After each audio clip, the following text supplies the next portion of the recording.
I'll just make a start then. So welcome to the Invasion session 29. I'm Ryan, the GM. It is the 25th of November 2020, and here are the players. Hi guys, my name is Gregor. I play Adair, an Air Genasi, who used to be a bit of a rogue, but nowadays is a dashing, I don't know what. Going through puberty, it sounded like there that your voice was breaking. I was quiet for a moment, and I'm getting into character. So, Of course. Of course. My name's Dylan, and I'm playing Xarxis, the Tiefling Bard. Yeah. Good evening, my name is Alexander, and tonight I'll be playing Fleabite the Skaven, who's still pretty terrible at everything. Hello, I'm Bryn. I'm playing Samuel, who's a child of the storm. And also a hero. But yeah. Hello, I am Colin. I am playing Vanger tonight, who is a dwarven, wandering, priesty type guy. Deal with that. Sure.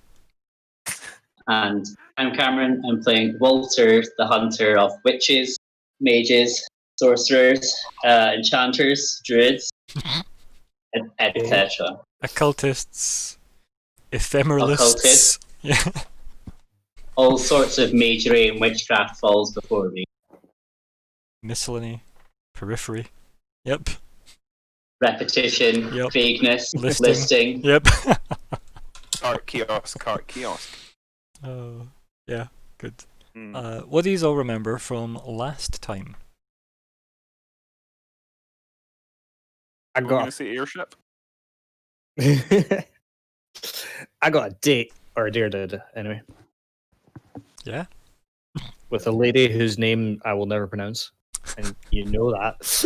Do you remember? Lady Thake. Thake, yes. Wonderful Lady Yeah. Thake. Lady Thicke, who doesn't have a first name. Such a tragedy.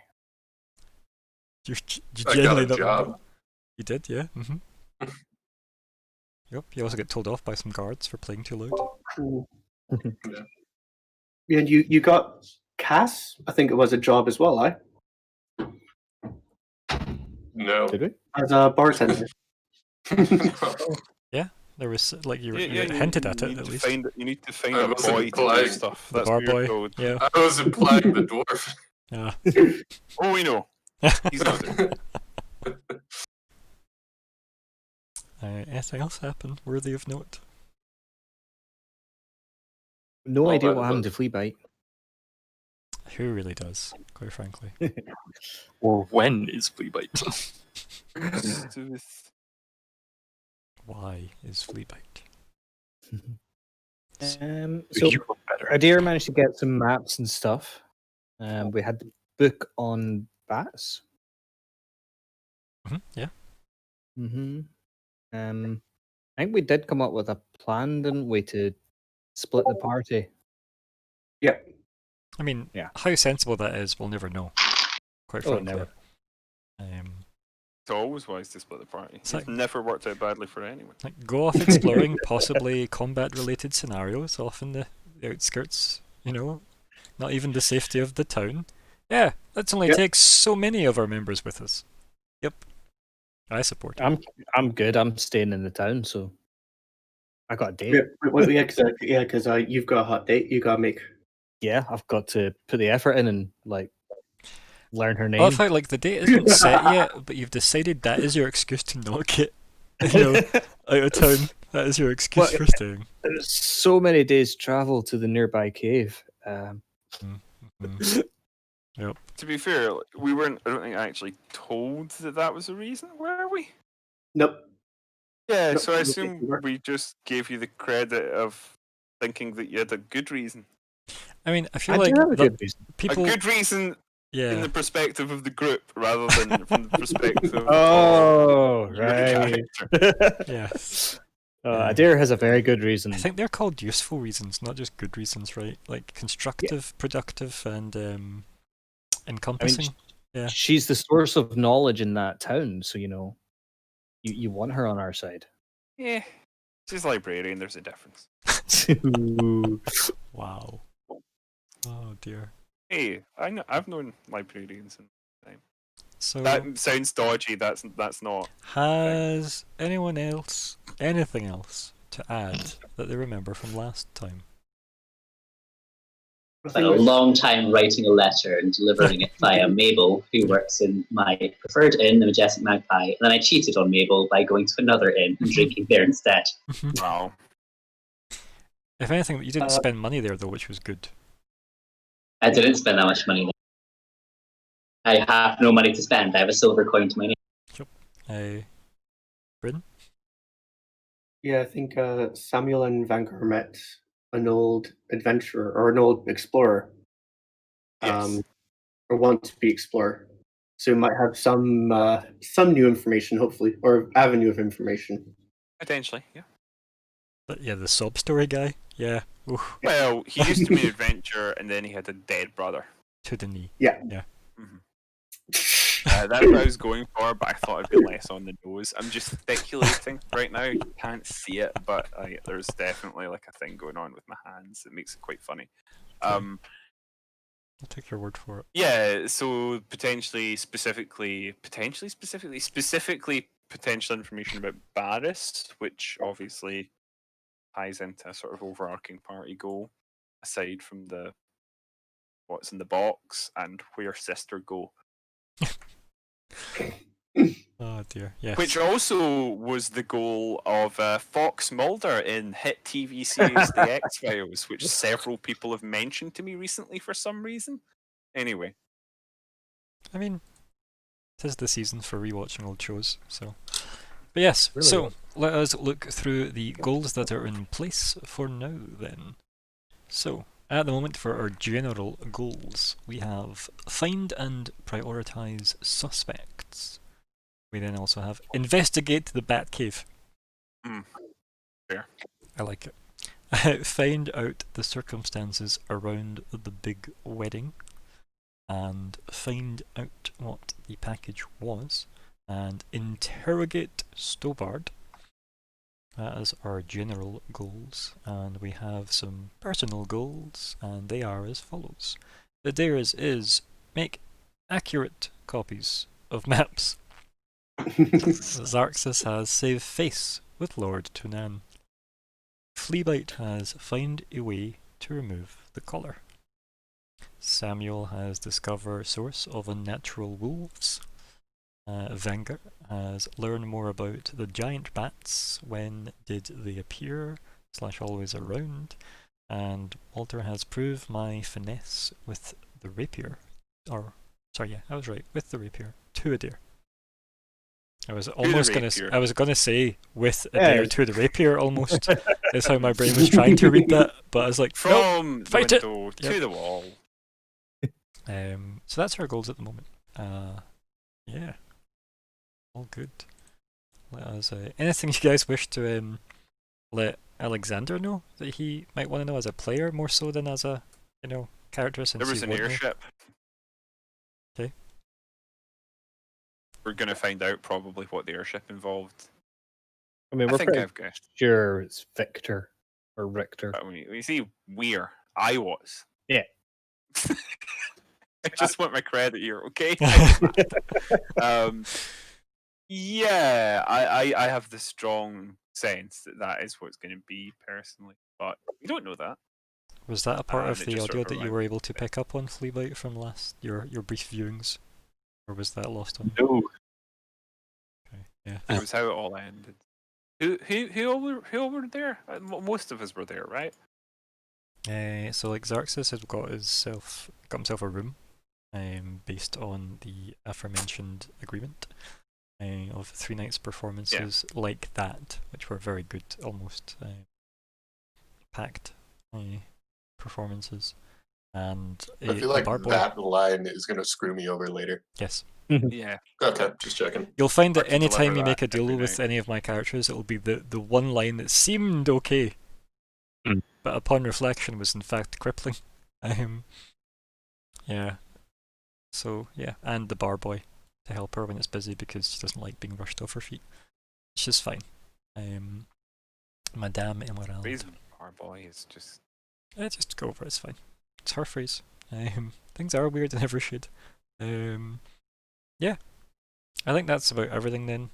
Yeah, there was a wonderful airship, majestically sailing through the clouds above Evershade, and that's what everybody was like guffawing at on the streets at night. I say at night loosely, but when people were heading to bed. Excuse me. So yeah, let's get stuck in, and I think we have the joy of the airship happening, but then the camera pans all the way off to a very abstract part of the forest on the outskirts of town. And we've got our wonderful, wonderful rat man, Fleabite the Skaven,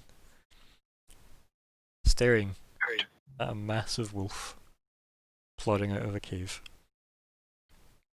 and delivering a line that is not word for word, but was occasionally reminiscent of "Have you brought us a meal?"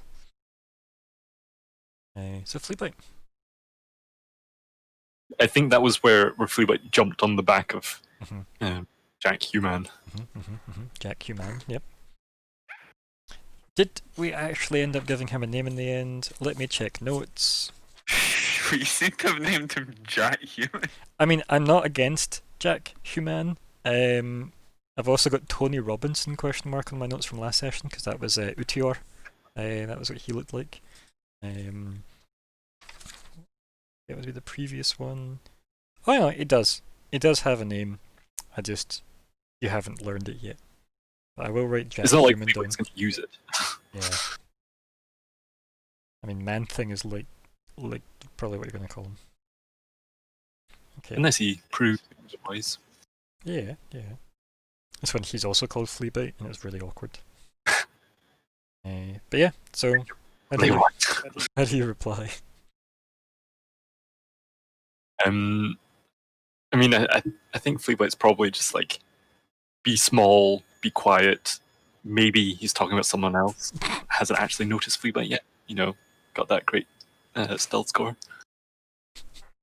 Do you want to roll stealth on the back of Hugh Jackman? Sure. Probably right in. You're being offered a chance to roll stealth, just roll stealth. Where are we here? Session 29.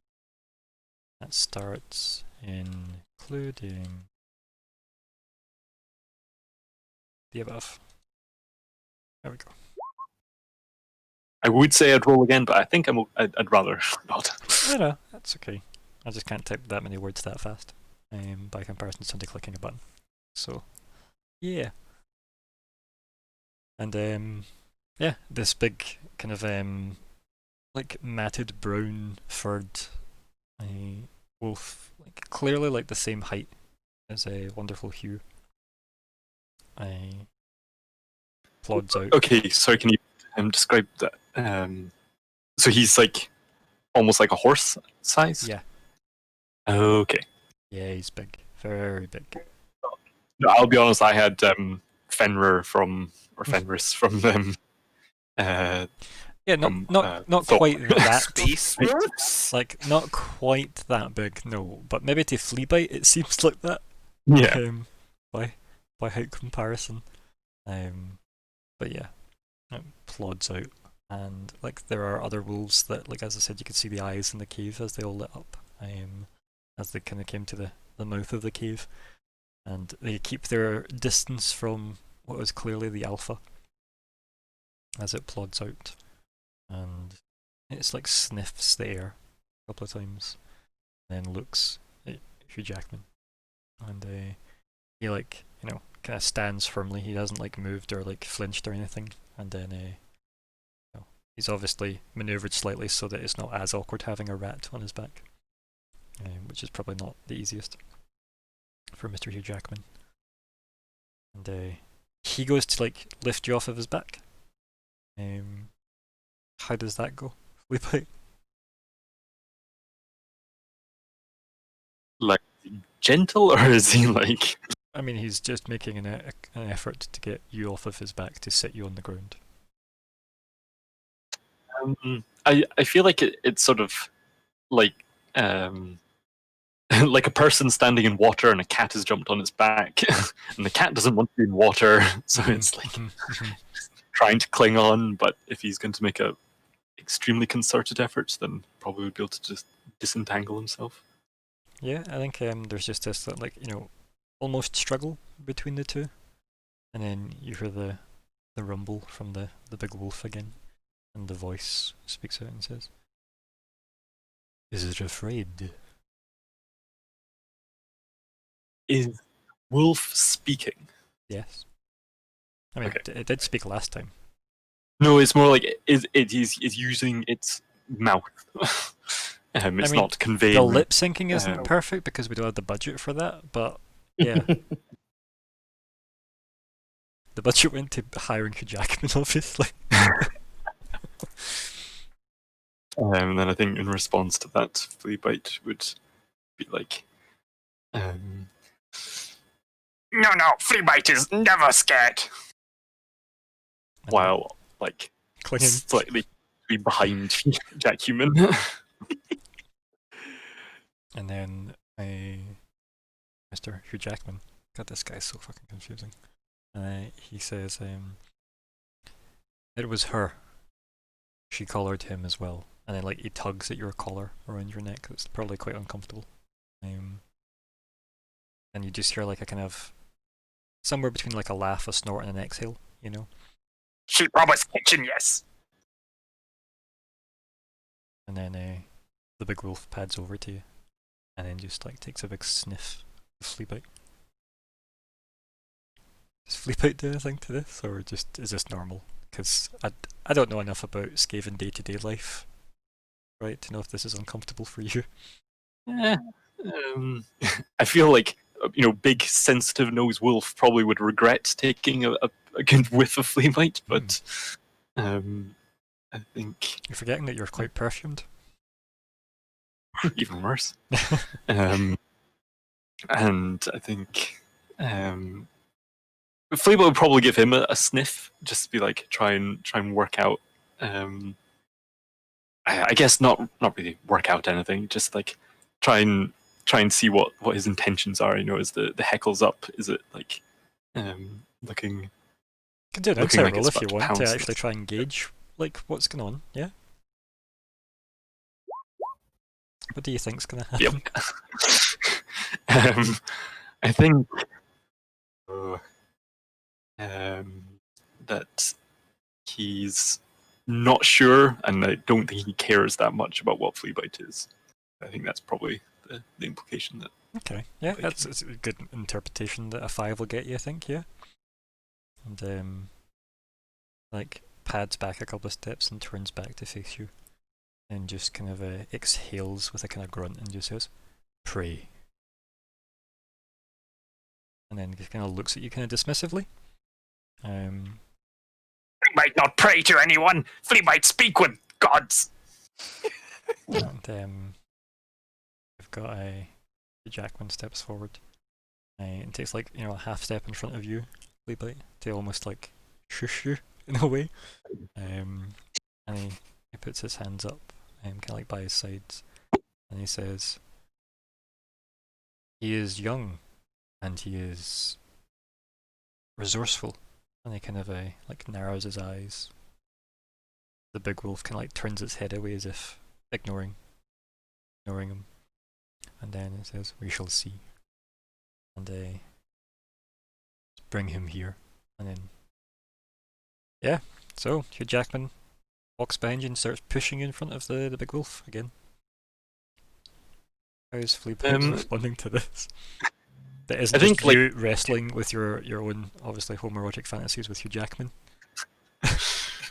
I mean, is it wrestling? Except, TOS. Probably like I use this analogy maybe too much, but again, like sort of shoving a cat forward, like it's going, but it's it doesn't like not agreeing. You need to be nicer to your like cat. every step of progress is pushed instead of him actually like continuing. It would be quite tricky because Fleabite is quite strong, right? So it would be quite a testament to obviously Mr. Jackman's strength here, and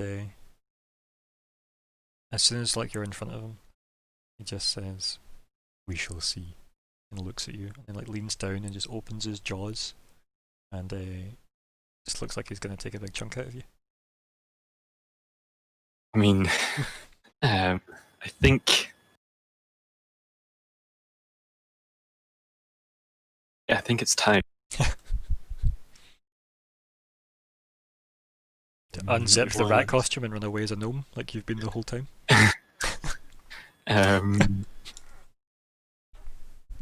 Is I think it's time. Portable 12-foot-long rowboat appears.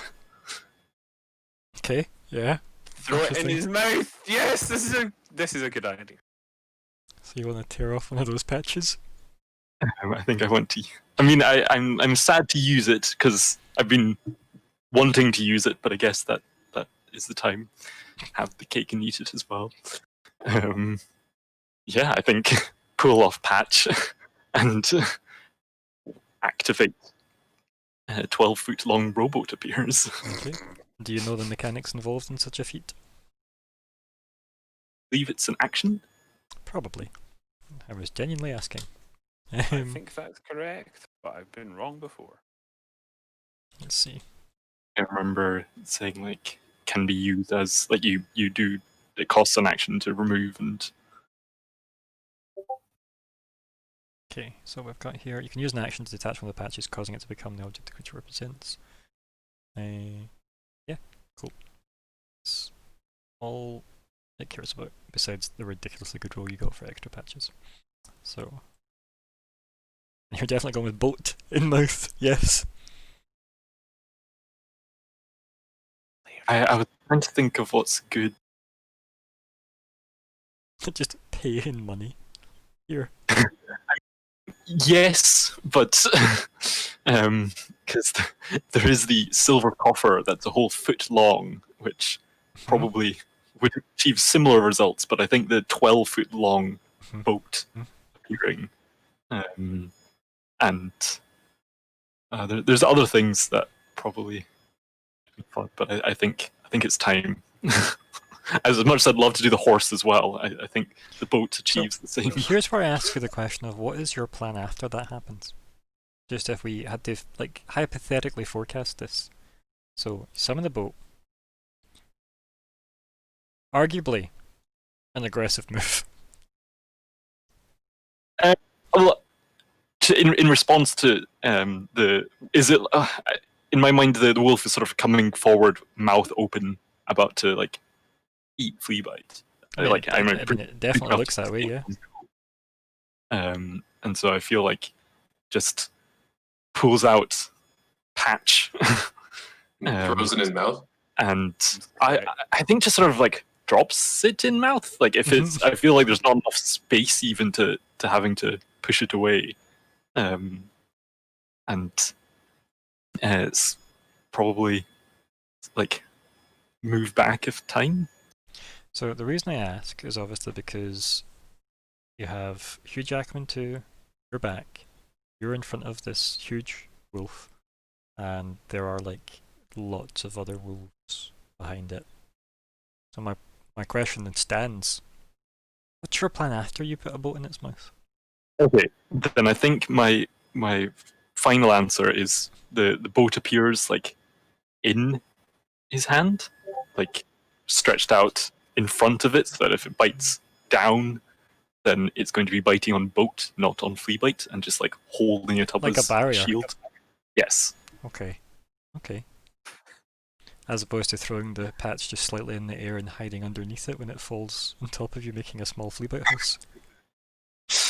Okay, yeah, you can use it as a barrier if you don't want to do the in its mouth thing. You can also just do it in its mouth thing. I'm just really curious as to what your plan is after you've, loaded the alpha, right?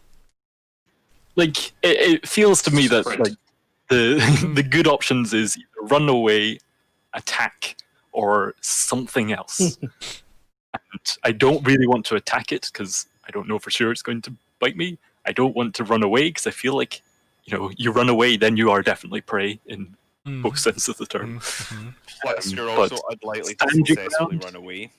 Yes. Whereas standing ground, doing something that I feel like is not within the realms of their possibility of them expecting, that's that's the play. Okay, so you're trying to do some kind of almost intimidation impression, really. Yeah. Like, you can try and eat me, it's not going to be easy though. Okay, okay. Some Yeah. conjurer tricks. Or free boats. Anyway, Or for your Fleabag can do this, they have no idea what he's capable of. Can you make a mystery boat? it's like yes, you can bite Fleabite, but what about the mystery boat? So do you want to make sure you've marked off that you have tore off a patch? Robes in some way. Put something that acknowledges this in the chat for me, so that we know that's definitely been used. And then we'll see what the hell happens next, because things you can't plan for as a GM. Sudden boat. It's mostly just whatever Hugh Jackman does in this instance. He wasn't paid for this, so We've okay. breached his acting contract. Make sure you're marking that on your clear No documentation of boats things. is actually specifically on his rider. Yeah. He's anti-aquatic in all forms. So anyway, nonsense aside. So yeah, this thing seems to be kind of bearing its jaws down upon you. You summon a boat that it obviously fills its jaws with, crunches into them out of complete shock, because who would have expected a 12-foot long rowboat? Yep. There's only so many things you can say to a 3-foot rat that just goes, I cast a power word boat. And yeah. Good choice. A strong choice. And then yeah, I think maybe Fluid, you take a step back to obviously give space for the boat to appear. You obviously bump into Hugh Jackman, and this thing just snaps part of the boat off in its jaws and coughs to try and expel what shards of boat remain in its throat. I'm trying not to rhyme here, but it's getting difficult. Momentary cough, then back onto Hugh Jackman's back. And then some of the other wolves start to come out of the cave and surround the alpha, and they start growling in your direction. There's easily 12 or 13 of them, right? From what you can see. And these are size wolves, or are these? Yeah, these are kind of big for normal wolves, but not especially impressive by comparison to the beast that is the alpha, clearly. And yeah, after the heaving dog scene that we now have in this, as it vomits up splinters and The distance scasts- above. Yeah. Someone in the distance casts Till the Dead. Even dog scene. Yep, heaving dog scene. And Definitely a band. there's just coughing that leads into laughing. And then you just hear a kind of slightly raspy voice, as if their throat is in some way damaged. Their laughter kind of turns slightly sinister, and they look up at you. Their eyes focus on you. They just growl as their head turns to the other wolves that all kind of back off a bit. And then the kind of alpha says, return. And then motions in front of it to you, Fleabite. And it pushes the boat aside. Come back to being in front of it. Yeah, it motions with its head to point in front of it. And it says return as it pushes the boat aside. I think crawl up, stand on some of the wreckage of the boat. Then it just says, be still, little one. And then, yeah, does the exact same thing again, where it bears its jaws down on you. You have a second boat you want to throw at it? I mean, I've got other options, I won't lie. 10-foot pole, Mhm. steel mirror, Mhm. lantern, all viable, and why I was so happy to get this Yep. jacket. It's such a nonsense item. But I feel like the like it knows what I can do.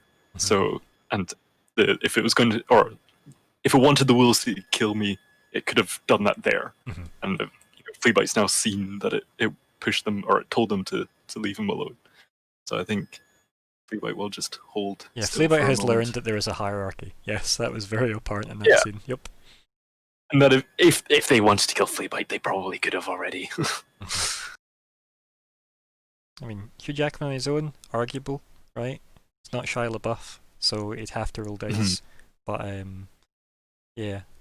So yeah, if you hold still, the thing like bears its jaws down on you, and then like you feel like it's uncomfortable tugging at your neck, and then the collar snaps, and the thing just spits out on the ground, and then it just looks at you. It's massive yellow eyes. Can Fleabite pick up the collar? You like crawl under its chin to get to it. Yes, like maintaining eye contact the whole time. It's like reaching claw out. And it's like the slowly. patting the ground to feel it, yep. Yep. And then you've got like a broken collar, yep. What now? Is there any like other than just like the uncomfortable collar, is there any different feeling, or is it just like I don't know, that's a it's just question like I think taking off you'd a- need to describe, right? What's going through Fleabite's mind now that that's happened, because I don't know if I can tell you how you feel. Yeah, I know. I was meaning like, was there any change from I mean, yeah, you could roll insight again if you wanted to try and update your vibe detector. specifically on the collar? Like, Oh, on the collar? Well, no. Like, there's nothing. Yeah. Like, you weren't getting like any active feedback or anything from it. okay. Then I think I probably Fleabite would Star Wars nod to Wolf Beast. And It's just an old like, reference, but it checks out. I think Fleabite would just say,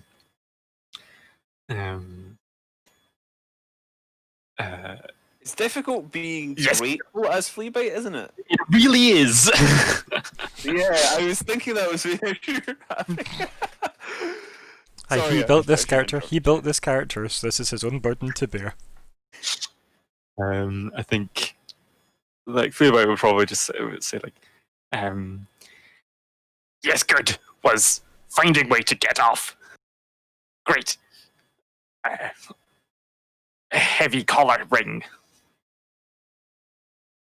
What is? Just sort of like leave that open.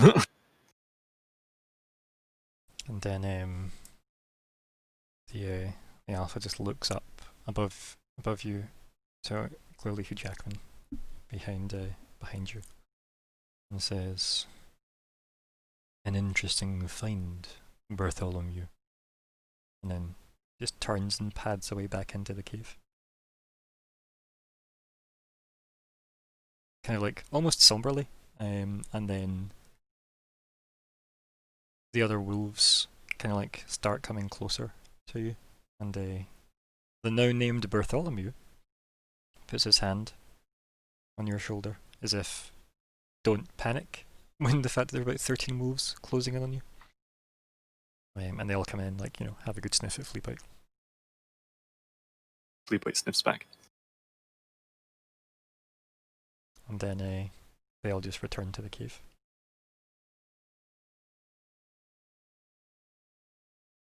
And then as soon as they all return to the cave, Bartholomew just kind of goes, and exhales very loudly. That was interesting.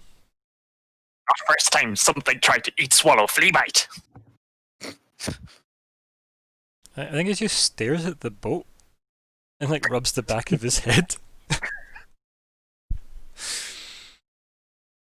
And he turns back to you. He says, I can tell you're a survivor, little one. Flea bite, is it? Yes. I flea bite. Ken just looks at you for like a hot second, and then puts his hand on your shoulder again. And kind of grips firmly and just says, Bartholomew, or Bart. It's easier to say. And then he kind of nods. Says, let's see if there's any food. And he kind of walks towards the cave. I think probably as he walks away, just like flea bite in sort of saying to himself, somewhat to the camera, Man thing, Bart. Right. and follow. Yeah. And then, the camera pans away, quite frankly, as, Fleabite scampers after Bart and heads into the cave as well. So, meanwhile, gang, all the way across time and space, we have I assume everybody went to bed and got a long rest, right? Because that's probably what you wanted to do. Unless anybody wanted maybe nighttime shenanigans. And I say maybe nighttime because time is so irrelevant. Ooh. I thought we were outside looking at the spaceship. Right, well, that was arguable because it took you a while to get outside, did it not? So, I mean, it's also not a spaceship, it's an airship. How dare you? So, yeah, there's only so much you can do when you see that. We're almost getting sci-fi noises from Cameron, actually, in fact. Almost. But yeah, this is now the chance where you'll tell me if you wish to do anything during the night, or if everybody just waits till morning. I would wait till morning. I'd like my long rest plus an hour. I'm shocked by this. Yes. What can we do through the night? I mean, is there anything we really urgently need to do? Why don't you just look at your goal now? sheet and then have that conversation while looking at the goal sheet as a prompt? I mean, we do have the sort of task of gathering stuff to go out into the wilds once more, but is there any reason that should be done now rather than after we've rested? See, my copies of the maps might be useful for you guys leaving. It would. It would Yeah. indeed be useful. I like the reinforcement. Sorry, even Adair. potential. Every time, so for my copies of the maps might be useful for you guys leaving. Yeah. I'm not going anywhere. I have a date. Oh, dear. But yes, I mean, I'm not going to rely on my drawing skills because I've seen how I roll in this game. Is there like a magic photocopy place in town that'd be open? No. Cool. If you don't ask, you don't know. Uh, I suppose the question of could I get a wizard to make a copy of this? it's not. isn't It's entirely it's unreasonable. not unreasonable at all. No, it is not an unreasonable request. But you'd maybe need to wander a bit to find that out, or unless you wanted to like ask Madame Emerald. I would probably ask Madame Everald after the whole, oh my lord, there's an airship. Oh, cool. Right, back to bed. But on the way back to bed, I would stop off at her and be like, "Hello, I'm looking to make copies of these maps. Is there anyone local who is able to do this for me?" And then she takes a long draw of her cigarette that's held on like a 1 foot long cigarette holder. She then kind of blows the smoke out the side of her mouth. She says, "Do you want maps for? I sold you a map the other day." Oh yes, this map has been very useful for in the Evershades. However, these maps are for outside of the Evershades. They're of the She taps the cigarette cave. holder and she says, just shakes her head. Goes, "No. These are good for business. Don't want to be going wandering outside Evershade. Oh, do not be worrying. I am not going outside. I am staying right here. She kind of nods slowly. She's also like moving her hair away from her face with like her, bangled hand and her like, newly jeweled finger, with the stone that you gave her. Obviously, very clearly, look what I have, and she says, "Well, sure there was at least a quill in the room you had, so," and just nods vaguely. That is not really something I am good with. So you are not knowing of anyone of maybe of the magical abilities who are able to help? And she just taps again, more ash off of her cigarette and just looks at you. Says, shakes her head slowly. Her multiple layers of earrings jangle off each other. She just says, well, it's probably nobles that made the maps, so it's probably nobles that can make more. Takes a big puff of her cigarette. Also, kids don't smoke. There's my disclaimer. Kids. Kids. Kids. Yeah, the adults are gone. I don't care about them. Adair nods and thanks the lady, and then heads off to bed. Or actually, are the others with me right now? I have no idea where MJ is. Like, why would I know? I'm passed out. Yeah. And Walter and Samuel went back to Yeah, the Majestic wherever Magpie. Walter was staying. Yeah.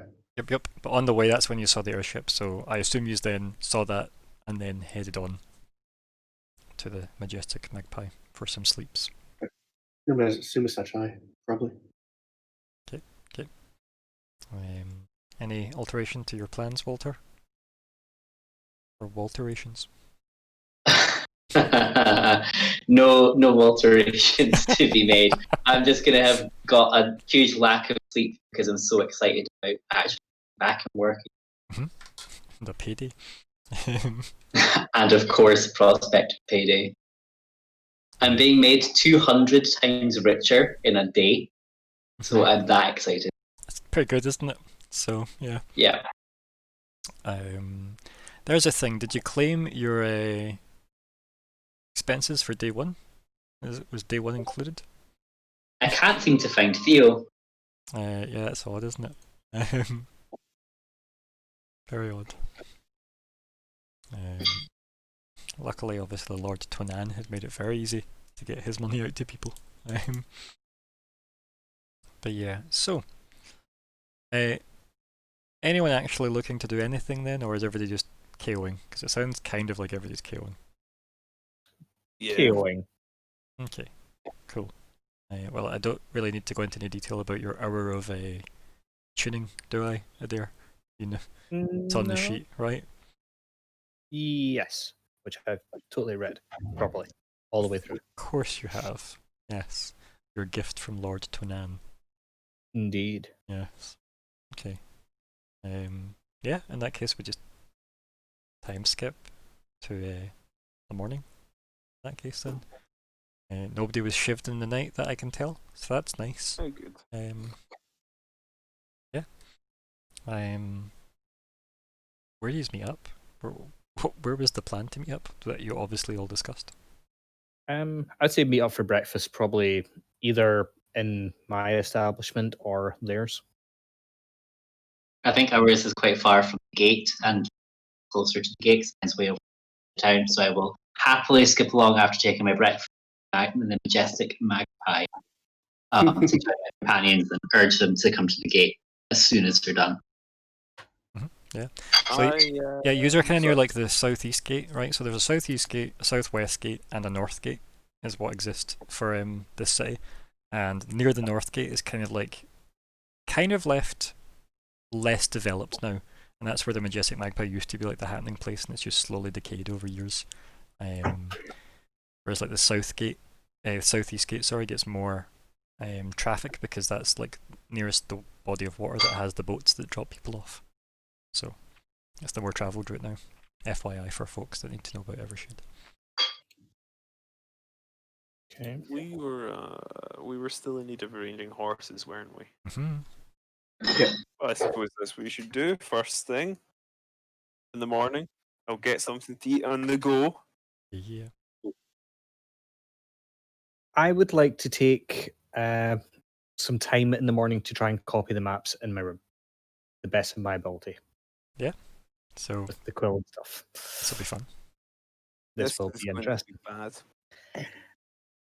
I'm going to use my inspiration on this roll. I'm not- going to declare that right now. It's not bad. Yeah, it's not a bad thing to do. So I think this should be history with dexterity. Don't you? History with dexterity. Yeah, I because it's I about would your love ability that. to copy things Mhm. with your dexterity, I would say. So do you have any bonuses to history at all? Is it a proficient skill of yours?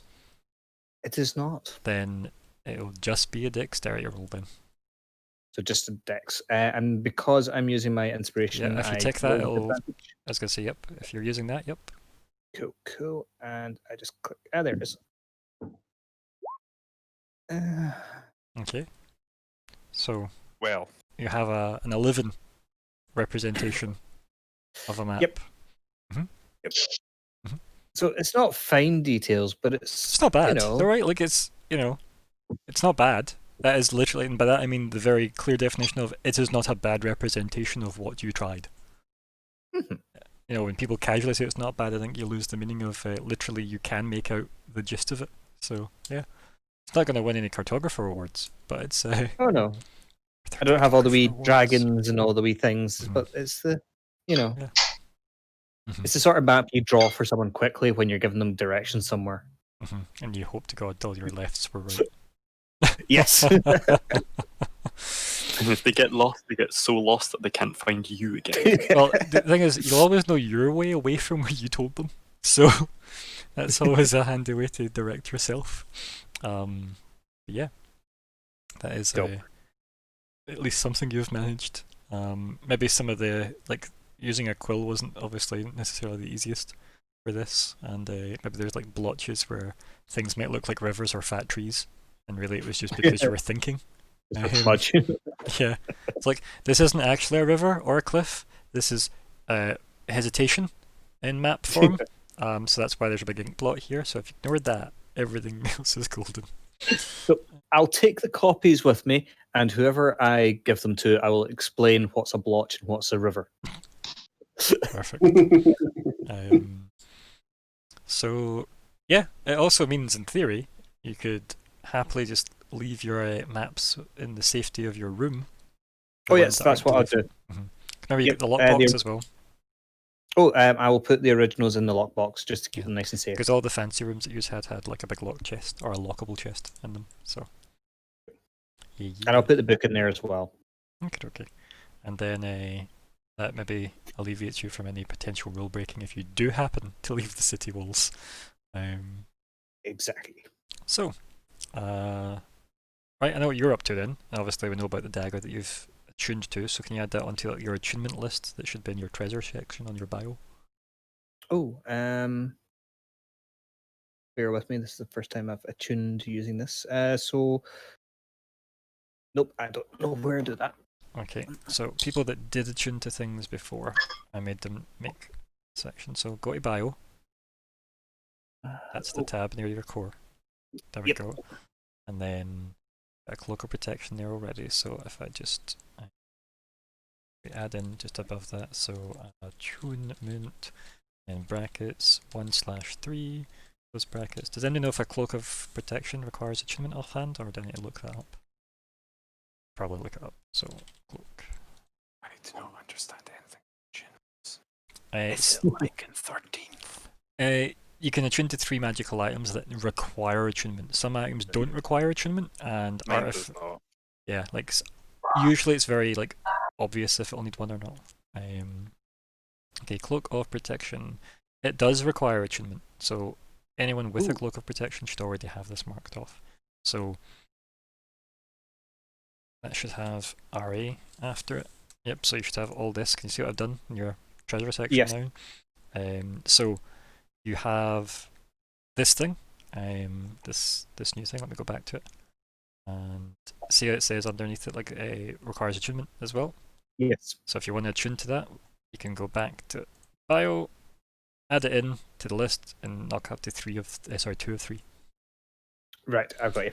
Yeah, it's a way of limiting like people having 25 magical items, or like just piercing themselves down the left-hand side of their body with magical rings, right? It's a way of trying to limit what you Or can at least actually the use. really powerful ones. Yes, indeed. I actually I love that they moved the money. God, it's such a better look, isn't it? For those of you that have money, I don't know that anyone feels as strongly about this as you do. It's just, it makes that block completely usable for the equipment, which is really appealing, because instead of it being squished over to accommodate the column for the money, you now get the whole space, the width of it all for the equipment. It's really nice. So yeah, and probably it is only me that cares. I care enough for all of us. What was Is that? it artificers who get additional things you can attune to? I think it is. Say that again, sorry, I actually didn't hear that. It was kind of muffled for me. Is it artificers who get more attunement slots, I think? Yeah, they can get up to 6. Yeah, which is pretty cool. Don't know if it's all artificers or if it's one specific subclass, but yeah, they get more because that's their jam. It makes sense for them too. And hello, Alex in chat, Mr. Badger Plague. Hello, space boy. Yes. So anyway, now that you've updated that, anybody doing anything before they meet up at the meetup place in the morning? I suppose I'd probably go and see about those horses first. What you're going to tell me is your spell list changing, yea or nay? I've changed one spell, but I put it in chat. Did you? I did, in roll 20. I want to have Find Steed. Okay. Oh, yeah. So the format I want that to take is you doing that clip tool and just clipping your spell list for me and sending it to me on Discord. Cool. Cool. Just so I can have that referred if those change. And feel free to pin it as well to make it even easier to find in our PM chat. MD else, so Vanguard, are you changing your spell list for the day or are you keeping it as is? I'm quite happy with it as is. Okay, cool. Samuel, you changing your spell list for the day or keeping it as is? Got Osha's voice. I did a thumbs up. Yeah, I was going to as if. I mean, I'll give you a thumbs up back. There you go, buddy. It was a spell I talked about taking, but I have entirely forgotten what it was. Okay. So, yeah, for the time being... I can't even guess because you've got 2 spell lists as well, so it's so vague. Could have been anything. Yeah. I was thinking about taking Detect Magic. I'm just having a quick look to see what I'm going to get rid of instead of it. Sorry, I forgot about that. I'll be keeping mine. Okay, cool. Yeah, I'll send it to you in a quick second. No bother. If you're switching it out, please do it, because this would be your chance to make all your alterations for the day. Right. Obviously, I know that Fleabay and Adair and also Dylan don't get to change their spell lists. So. No, we don't. Can I just double check, Ryan? See my cloak? You put RA next to it to requires attunement, but can I assume I would have attuned by now to this, or do you want me to? Yeah, because you got that a year ago. Yeah, so... Well, not quite a year ago, but you got it like during the year of time skipping.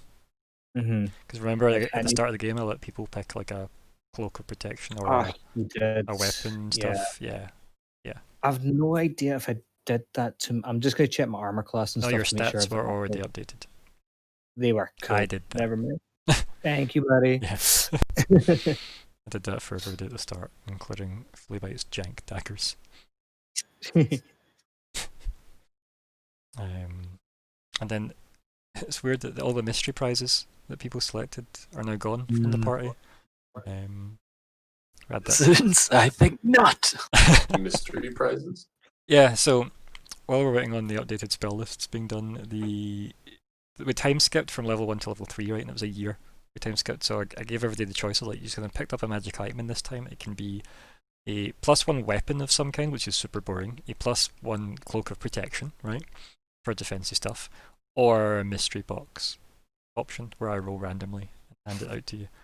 And I And the get mystery box containing. it could even contain a +1 weapon or a cloak of protection. So I think two people I think oh wait, 3 people I think picked the cloaks. Fleabite took the +1 weapon, and I think, was it only 2 of them? Yeah, 2 of them picked no, sorry, 3 of them picked the mystery box item, because of course they did.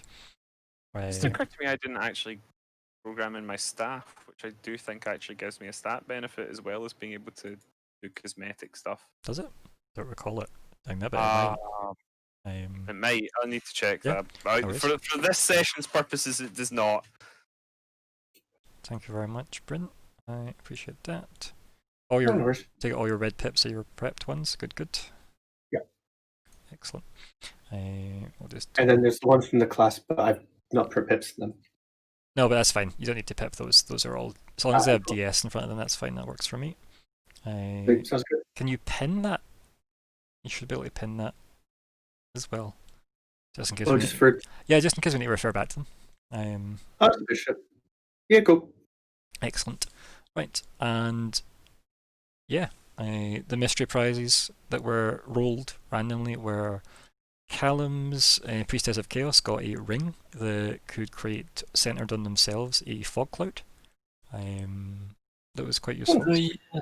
That did actually come up. Yeah, it came up in that combat where I would have killed Alvin had he not died himself. And if I was a player, that is. And we had Cognac got gloves of missile snaring, what he hated and did his best to get rid of.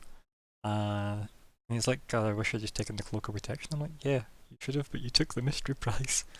And Alvin got a fishbowl that he could put over his head and breathe underwater for an hour with, or a little gnome. It was like the most perfect gnome looking thing ever. That was our 3 mystery prizes that were handed out. So that was fun. So yeah, anyway, meanwhile and such. If there's nothing to do, then everybody meets up, I guess, at Madame Emerald's Inn to plan the day ahead. We can assume this is still early. You know, the overcast is at its brightest. No. Yeah, we'll probably just wander back over to the inn. Vulture and myself. That's cool. Sorry, Cameron. I'll have a spring in my step in my hands, passing one another behind my back as I like hum to myself. It's a good day because I've got work, got purpose, and money coming my way. Yeah. So, what's the plan, guys? Well, obviously at the moment awaiting their arrival. I mean, I just assumed everybody's arrived. I mean, if there's nothing to do separate, then we're all together. So, I assume we're all in the lounge at Madame Emerald's. Once we're all there, I shall reveal the maps I've made. Hopefully with no laughter. They could probably see them from behind when you unfurled them because the ink seeped through, right? So I shall explain the maps the best I can and explain a few little mistakes. So this is not a watering place. This is ink on map. Please ignore ink on map, but not this one over here. This one is water place. Help. I did what I'm doing to the best of my abilities using quill. It's not too bad though. Yes, very helpful. Cool. Walter will head over to Esmeralda, ask if he can borrow a quill, and then just add notes following what Adir says to the map. so Madame Emerald, you're one to talk to. Yeah, if she will allow me to borrow a quill or something. Emerald. yeah, like she's there in her 18 cardigan outfit, and yeah, she looks up at you. She raises an eyebrow as you approach. You know, leans on her could I- hand. It's all jewelry and bangled. May I borrow a quill momentarily? How long's the moment? 5, maybe 10 minutes. She kind of just nods, and then, like, you know, without like moving her hand that she's not leaning her, you know, chin on, opens a drawer, and she just kind of keeps staring at you the whole time, and then just like lifts a quill out of it, like it's, you know, very dramatically at her side, and then just hands it over. And some ink as well, please. And then she just puts her hand out.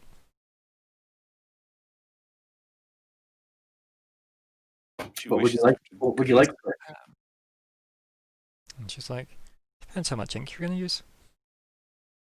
Not very much, I don't believe. I'll pay for what you're using. And she just like gestures with her fingers to encourage you to part with coin. We'll pass over a copper. She looks down at it. She goes, uh-huh. And gestures a bit more. Ink is expensive. Yeah. Like I know, like I just as a player, I have no idea how much it should cost. I think like a thing is like what, 10 gold? Let's go get the exact price, shall we? Why not? Let me get my book. We'll get the exact price of ink. Because Is there some ink upstairs that Walter could borrow then from a deer? I was going to say if you wanted an ink and quill, I could run to my room and grab. yeah, but that isn't as awkward as him having to deal with Madame Emerald, Yeah, though. it's less funny. Yeah. So I in the was trying to background, work I've out a done this. reference to Taste of Ink to wind into this conversation, but yeah, just let me know if one occurs to you. Okay. So Ryan, ink 1 ounce bottle is 10 gold pieces. Yeah, so it's expensive as hell. Yeah. It's so silly. An ink pen is 2 copper pieces, though. I hear much of this conversation, or are you far enough away that I would have to? I imagine the desk and the lounge are far apart for obvious reasons. But I don't know, you could roll perception if you get like a 12. Why not? I'll roll a perception Why just not? because. Oh, Yeah. sorry. So, yeah, Okay. that's how you'll be able to definitely hear the exchange that doesn't sound exactly fluid. No pun intended. Vanger will appear behind you and sort of clear his throat. Obviously trying to get attention. I think like she just like tilts her head and kind of acknowledges you're there, but then keeps like, you know, looking at Samuel.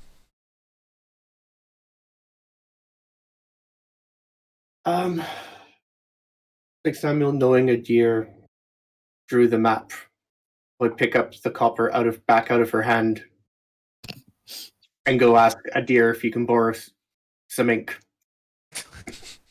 So you just like turn around, walk around Vanger, Yeah.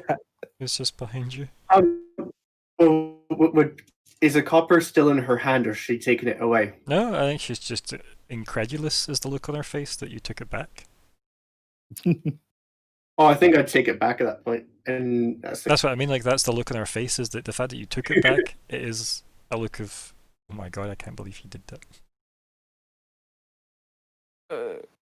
I was like, looking at Vanguard, but I take it a deer has some ink in his room, or has some ink. I was just gonna say, why'd you not ask him? I think I'm going to now. Yes, maybe a good idea. Sorry there, madame. A bit of confusion over some ink. She just tuts, and then, you know, she jingles her bangles and wanders off. Right. Like I just never realized it was that expensive. I didn't think about it. Oh yeah. Luxury.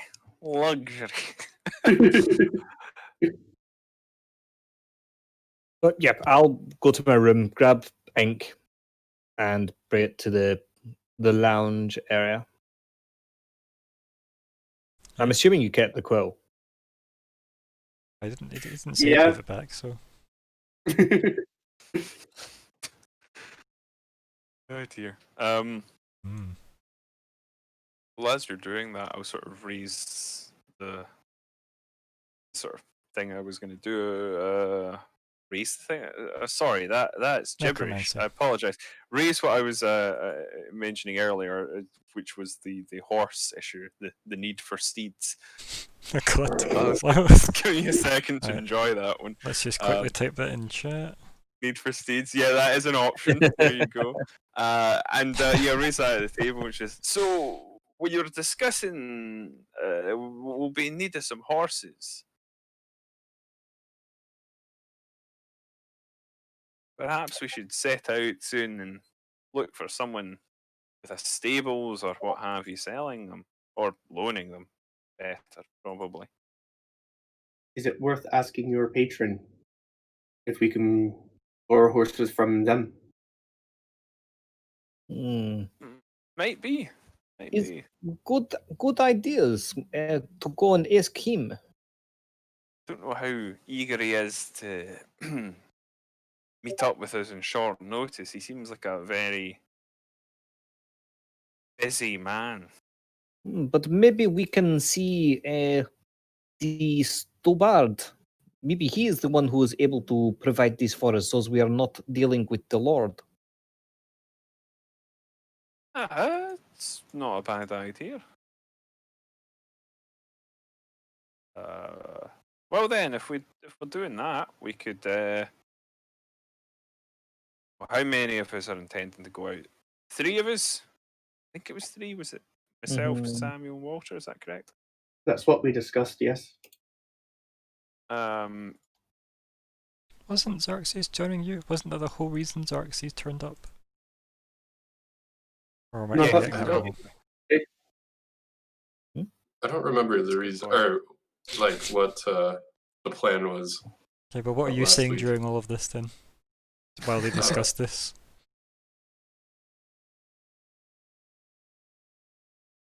I don't know. Currently just listening. Like, Okay, well, I suppose a simple way is to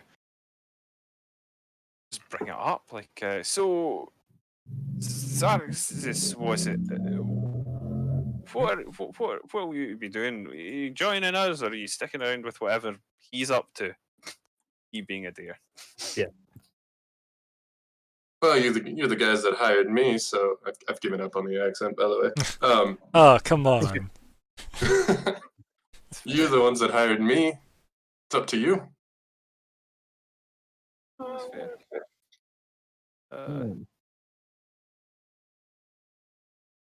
I am thinking that it is best if we are going to the Lord Stabbard, that if we are seeing about horses, I might stick around with him and see if I can get more informations from him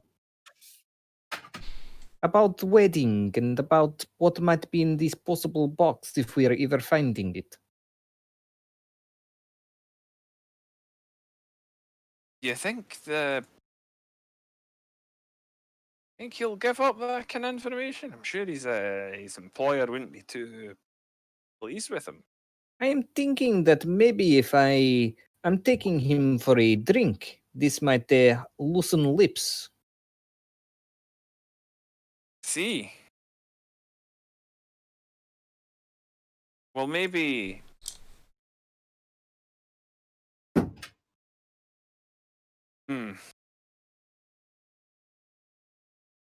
Xerxes is just kicking back, relaxing, listening to everyone. Maybe it would be better if Xerxes joined us then, another body wouldn't go amiss. And it doesn't sound like this business with Mr. Stobbard particularly needs another person. Are you sure he's the type for? I mean, he seemed awfully. I'm thinking maybe once he's, how would you say, relaxed or intoxicated, he might give up information. That is, if he accepts my offer for going for drink, if we can proclaim horses from him. It's not a bad plan, but what do we do if he's not willing to go along with it? If he is not willing to go for a drink, then I am more than likely probably going to either join you or try and find out what is happening to our flea bite friend.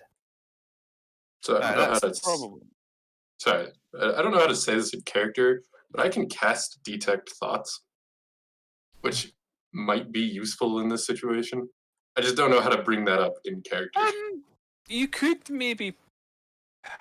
perhaps just sort of suggest you had some talents and not specify what they are. That might be useful. Or you have a keen insight into people, you know? Like you could be unsubtle that way if you wished to, like, you know, give a magical wink to the camera, you know?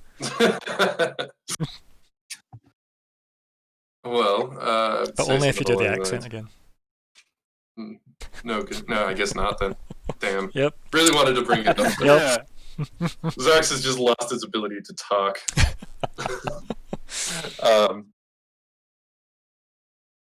Well, I've been known to be good at seeing past what most people say, reading between the lines, you know. This is good. If I am asking the questions, even if he is not answering, you are annoying. I thought you said I'm annoying.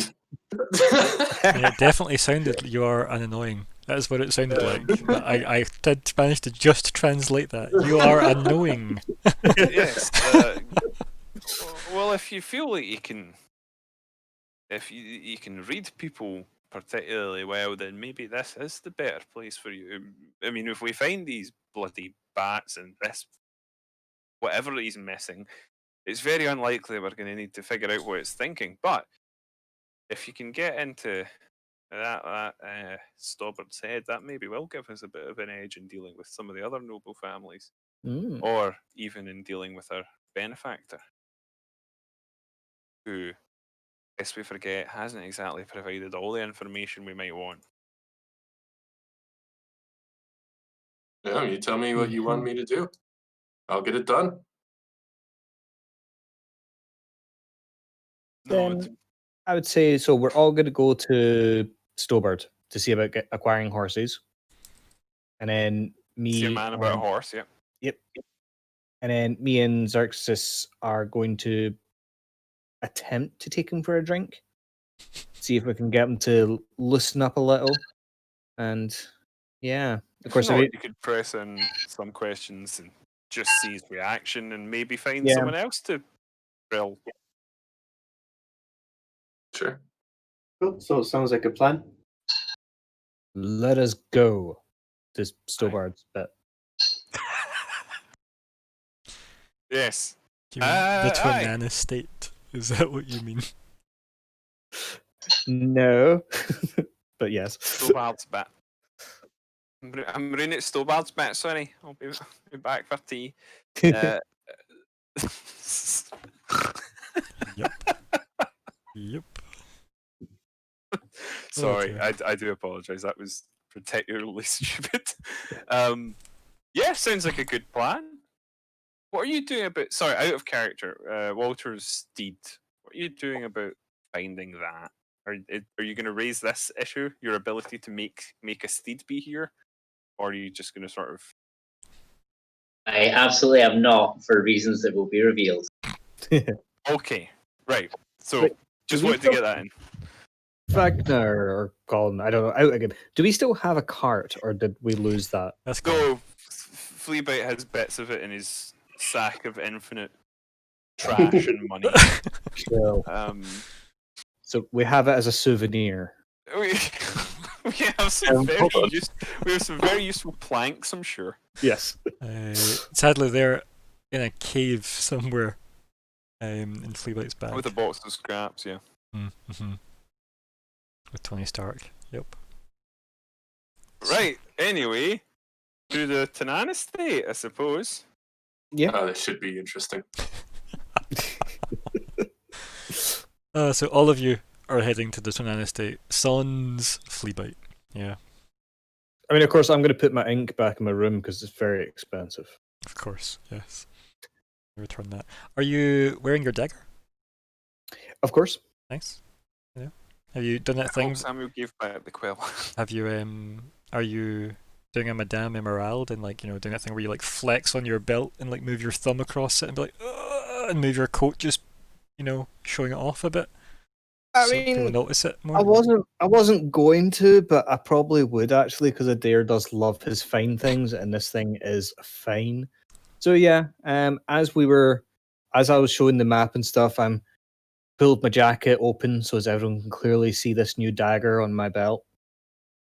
And I'm just, you know, making it very obvious I'm holding it. Do you want me to share the art for it in the chat? Oh god, yeah. I mean, I sent it to you in private. I don't know if you actually noticed that. For Le Chat. I'm gonna go. Of course, I noticed, but I did not. I know you didn't. Ooh, yeah, share 3 that. foot long. Wow. Oh, that's very nice. Yeah. Yeah. Yeah. So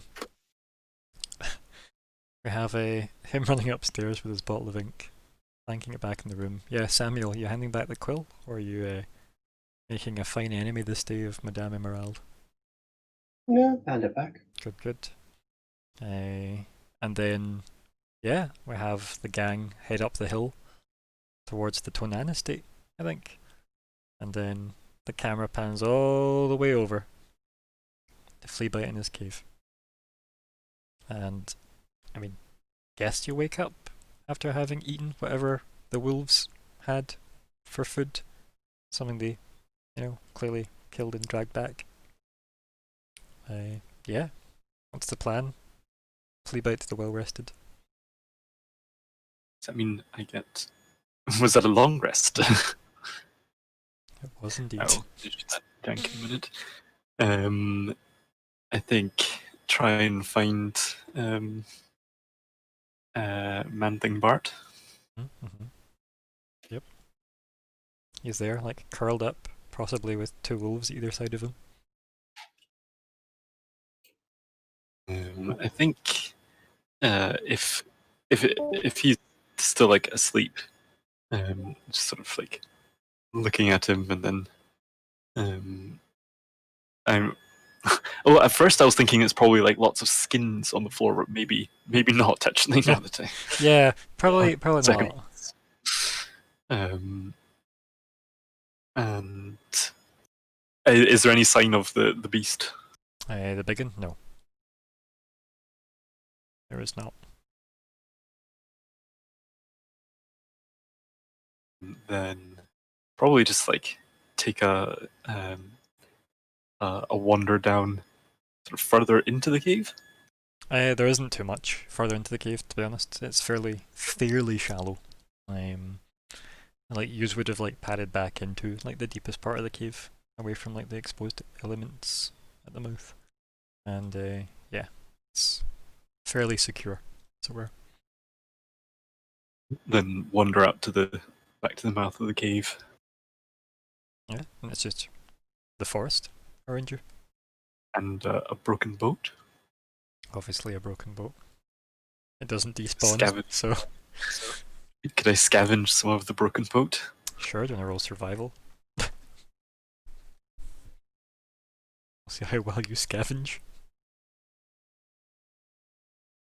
Is that really survival for hacking apart a boat? I mean, if you want to scavenge parts, yes. If you want to break it up and have shards of a boat that are unusable except for firewood, then yes. Right? So, what do you want? Bits of wood that can be reused, or purely trash to burn? In that case, I think I will survival. Okay. I mean, who doesn't like trash? Well, Fleabite will need to like trash, so... Wow. Yep, roll culture, boat culture indeed. Thank you, Badger Plague. What? Boat, the boat culture. So yes. Anyway, yeah, yeah, you just start trashing a boat up. I mean, so essentially, I just would that Oops. give Fleabite still a fair bit of useless boat. Yeah, you can have useless wood, or burnable wood, I guess, is maybe a useless burnable wood. Fire fuel. There you go. Whatever you want to label it as, because I'm sure you could find multiple uses for, you know, broken parts of former boat.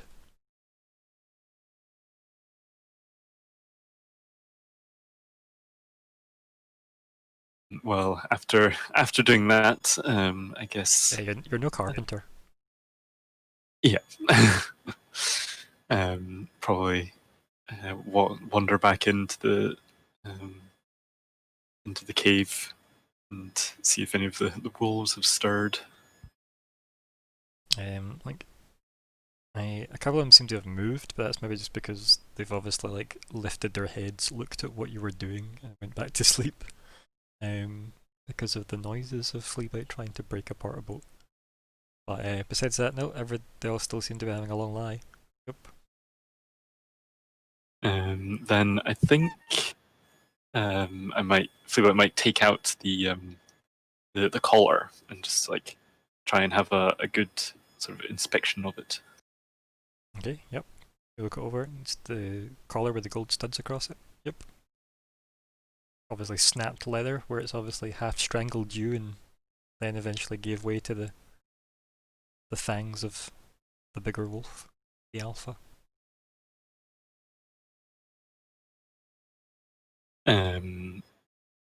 Right. So it was in my head it was just like a golden one. But that makes me like. I even corrected you last time you said this. It's golden studded. Gold! Yes, as opposed to gold and studded. Yeah, I mean, yes.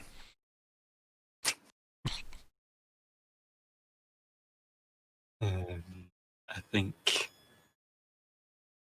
having had a look at that and probably like do a little bit of like carving, just etch like some nice like skaven triangles onto the sides of it. Sure. Mm-hmm.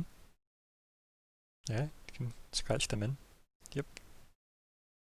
With one of your like 40,000 daggers. I think I've got like a chisel or something as well. But A crowbar. after doing a little bit of that, if I've written it in. Yes, if Man-Thing Bart has still not woken up, then I'd probably just like give him like a poke. Mm-hmm. Yeah, and you walk over to him, poke him. One of the kind of wolves just kind of gives like a really low growl, as if it's definitely not going to school today. And then Bart kind of like blinks his eyes open, like shields his eyes from some of the light, and then looks up at you. Kind of like gives you like a look as if to say, "Go on." I think Flavite would just say, How far from City Nest are we? And he kind of scratches his head, and he's like, you ran with me?" Kind of vaguely points out of the mouth of the cave, and he's like, "That way? Listen for the noise. If it's getting duller overhead, you're heading the right way. If it gets brighter, you're going the wrong way." I think Flavite would just say like, What know you of bat things? Then and just looks like kind of like starts like rubbing one of his eyes, and then like sits up, like the wolf behind him that was clearly leaning on him just like kind of like rolls over a bit, and like repositions itself. And he sits up, leans forward, and goes, "Bat things?" Great bat fly things attacked us on road to Night City. Um, And dangerous, but Fleabite kill. kind of like tries to piece together the words you're saying, and then says, "Big things could lift you easy. like motions with like his hands as if trying to suggest the size of them. Yes. Oh, I think Fleabite would make that sort of like holds out his claws and then be like, Yes, yes. Great big wide. and also he would use.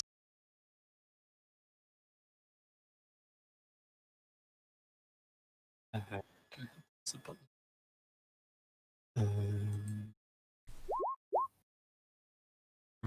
He would silent image to have an image of what they look like. He nods. He says, another kind, yes. Some of them make their home not too far from here. Would you like to know where? Do they always fight attack on anyone coming into city? Very territorial. He nods, much like ourselves. Any land we can lay claim to, separate from the nobles, is important. He kind of scratches his head a bit more and he kind of stands up and perhaps puts clothes on. These have all been very tasteful angles we've shot this from. TOS and all. Yeah, of course. Just conveniently placed, like, Fleabite's hands in the foreground, with him standing in the background and such. And as he reacquires clothing, says, let's go. I'll show you. And then he heads towards the mouth of the cave, just like gesturing with his hand, waving at you to follow him. Probably take like one last good look over the cave and then follow him out. Yep. And then we fade to break there. Like Fade to Black, but with break. Yeah. So every we will be back in 10 minutes. And we'll see you all Word up. then and such. So. Cute.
now unmuted.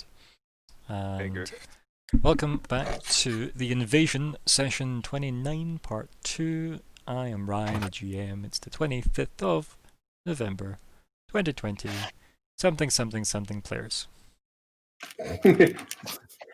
Hello, I am one of the something players. I'm Gregor. I play Adair, an Air Genasi, who drew a map.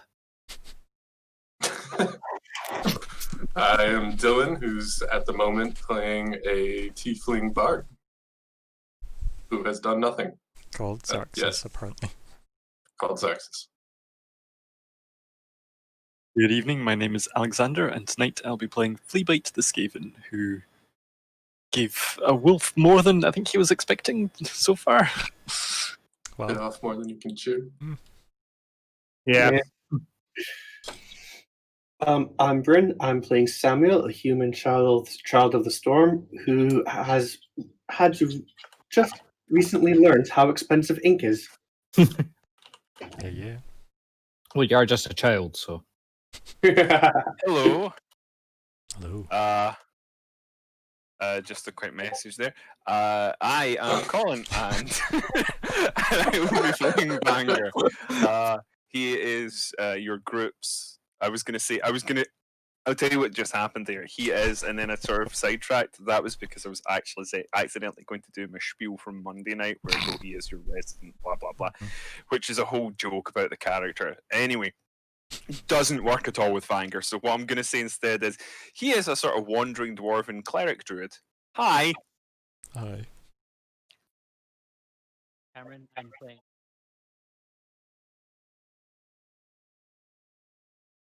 Emphasis on silently, it seems. Folks, stick with us. We'll do what we can to help project Walter into the game as best we can. So yes. So I think we focus back in on the gang heading up the, whatever you call it, promenade, I guess, or street thoroughfare, I don't know. Some fancy word for a fancy street leading up to the Noble District. And yeah, you get to the gatehouse of the Twinan estate. John Gateman is there, as you were expecting. I will. Adair will approach the gateman and ask for an audience with. I don't want to say Lord, but with Sir Stobart. He's definitely not a Lord or a Sir. Just Yeah. Mr. Stobart. Yeah, I couldn't remember if he had a proper title or not. Nope, just Charleston Stobart. Then yes, Adair would ask for an audience with Charleston Stobart, please. Then John, good old John, looks up and says, "Do you have an appointment? There is nothing here."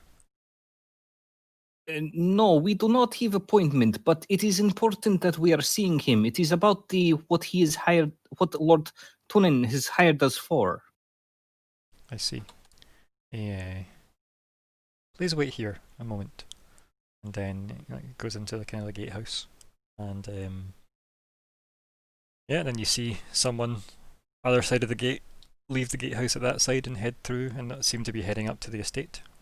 And then John walks back out and says, "One moment, we will see if you are able to be seen on short notice. Normally you would have a prearranged appointment for the estate."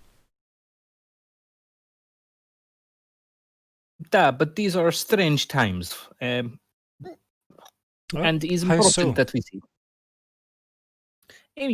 Things are going missing, big giant bats attacking people coming to town. These are strange times to be living in. Giant big bats airship within in the sky. town? Not inside of town, but just outside, attacking people's on the way to town. Like, has this look that kind of almost looks like relief on his face when you say that. And he just kind of nods and now seems disinterested. But tell me, this big giant ship here in the sky. It's probably not far from right above you, quite frankly. You can just kind of see the bottom of the airship through the clouds. Can I ask, what is this about? And he just says, wedding business. Let me guess, is this possibly some wedding guest who has arrived from, say, Rundstedt? He kind of just shrugs and he says, I'm on guard at the gate here. And he kind of like motions with his head at the gate. My You're a duties, good guy. thank you. He nods at that. And he says, my duties extend. He kind of just gestures vaguely with these two hands to either side. They don't quite cover, and then he points up.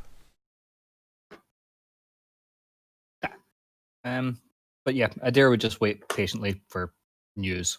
Yeah. Anybody else idling conversationally? Well, I don't know. What are we looking at? What's about? Anything worth remarking on other than the airship? Airship overhead, clouds, the Tonan estate that's pretty extensive, other like fairly vast looking estates in this area as well. Some kind of like clustered town housing as well, so clearly like you know, maybe like well-to-do merchants and stuff live near here as well. So yeah, it's quite a fanciful part of town, and it does seem to be like higher up, obviously raised up by comparison to like where the gatehouse and stuff is, or like where the gate, sorry. Enough to sort of look down over the. Not a massive deal, but yes, like the estates are big enough and tall enough buildings that yes, they look down. A lot of the townhouses are clustered, even if they might be like 2 or 3 floored, they're still like clustered together, so it's not like it looks down on MD. Yeah, okay. Fair enough. We're just trying to get an idea if like, there's a view over the town or that. That'd be. The Tonan estate probably has a garden that looks over the town. Yeah. I'll probably just look out and sort of take in the view and try and get a better sense of where things are, you know, seeing them from like a above. higher plane, yeah. Yeah. Again, if you want to do a wee retroactive history glance, feel free to. My favourite kind of history. It's the future history that always gets me. Oh no, apparently it's also this. But the problem is that it's laid out all differently to how it would be in Crust, right? What's wrong, really? Yeah. It's all on the outside of the mountain. Shaking his head. I'm human in city planning. What about Samuel and Walter? Any particular thoughts cross your mind on this fine morning? Not really. I'll just be looking out over the town, probably same as a deer. Sort of same as Vanguard, just waiting for a response. Yeah, waiting for horses. Xerxes is bored. And how do we know that? What's he up to that indicates this? He's fiddling with something that he has, I imagine. Oh my. Do you want to get slightly more specific? TOS, please don't jump on me. Or is less he's looking for something. Just fiddling on the roof. He's an avid. Yes, of course. Is that public domain yet? Like Fiddler on the Roof? Yeah. So yeah. Just absent-mindedly just not really paying attention to the moment. Okay. Cool. And yeah, like after some time passes, you've got the the guard at the other side of the gate running back behind the wall. Then John Gateman excuses himself. A couple of minutes pass and he comes back out. He says, unfortunately, Mr. Stobart will be unable to see you today, but he did say that he has an opening this evening, just after evening meal, and tomorrow morning he has free, and he will set aside one of these.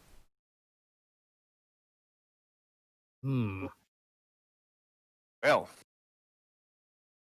this is not the news we were hoping for. No. I mean, like, John Gateman just stares blankly, because he's obviously waiting to have to then ferry information back. Adair would quickly speak to Wagner in regards to possibly keeping the early morning slot or the evening slot. I don't know. If we want to get information out of this guy, maybe keeping a slot open would be good. But as for getting horses, I think that's not going to come from him. Aye, you're correct. We're clearly going to have to go out and So deal with this. let me have a small timeline reminder for you as well. With horses, it'll be a day there and a day back. Yeah. Mm-hmm. Which means you will not make a meeting with Stobart. That's what I'm just getting on to. But he might. But you could Yes. also request a meeting later in the week if you wanted to all go as a team, right? You could do that. Just because he's obviously, Stobart is giving you his most available, not necessarily here's his entire week's plans. So I don't see any reason not to just go for the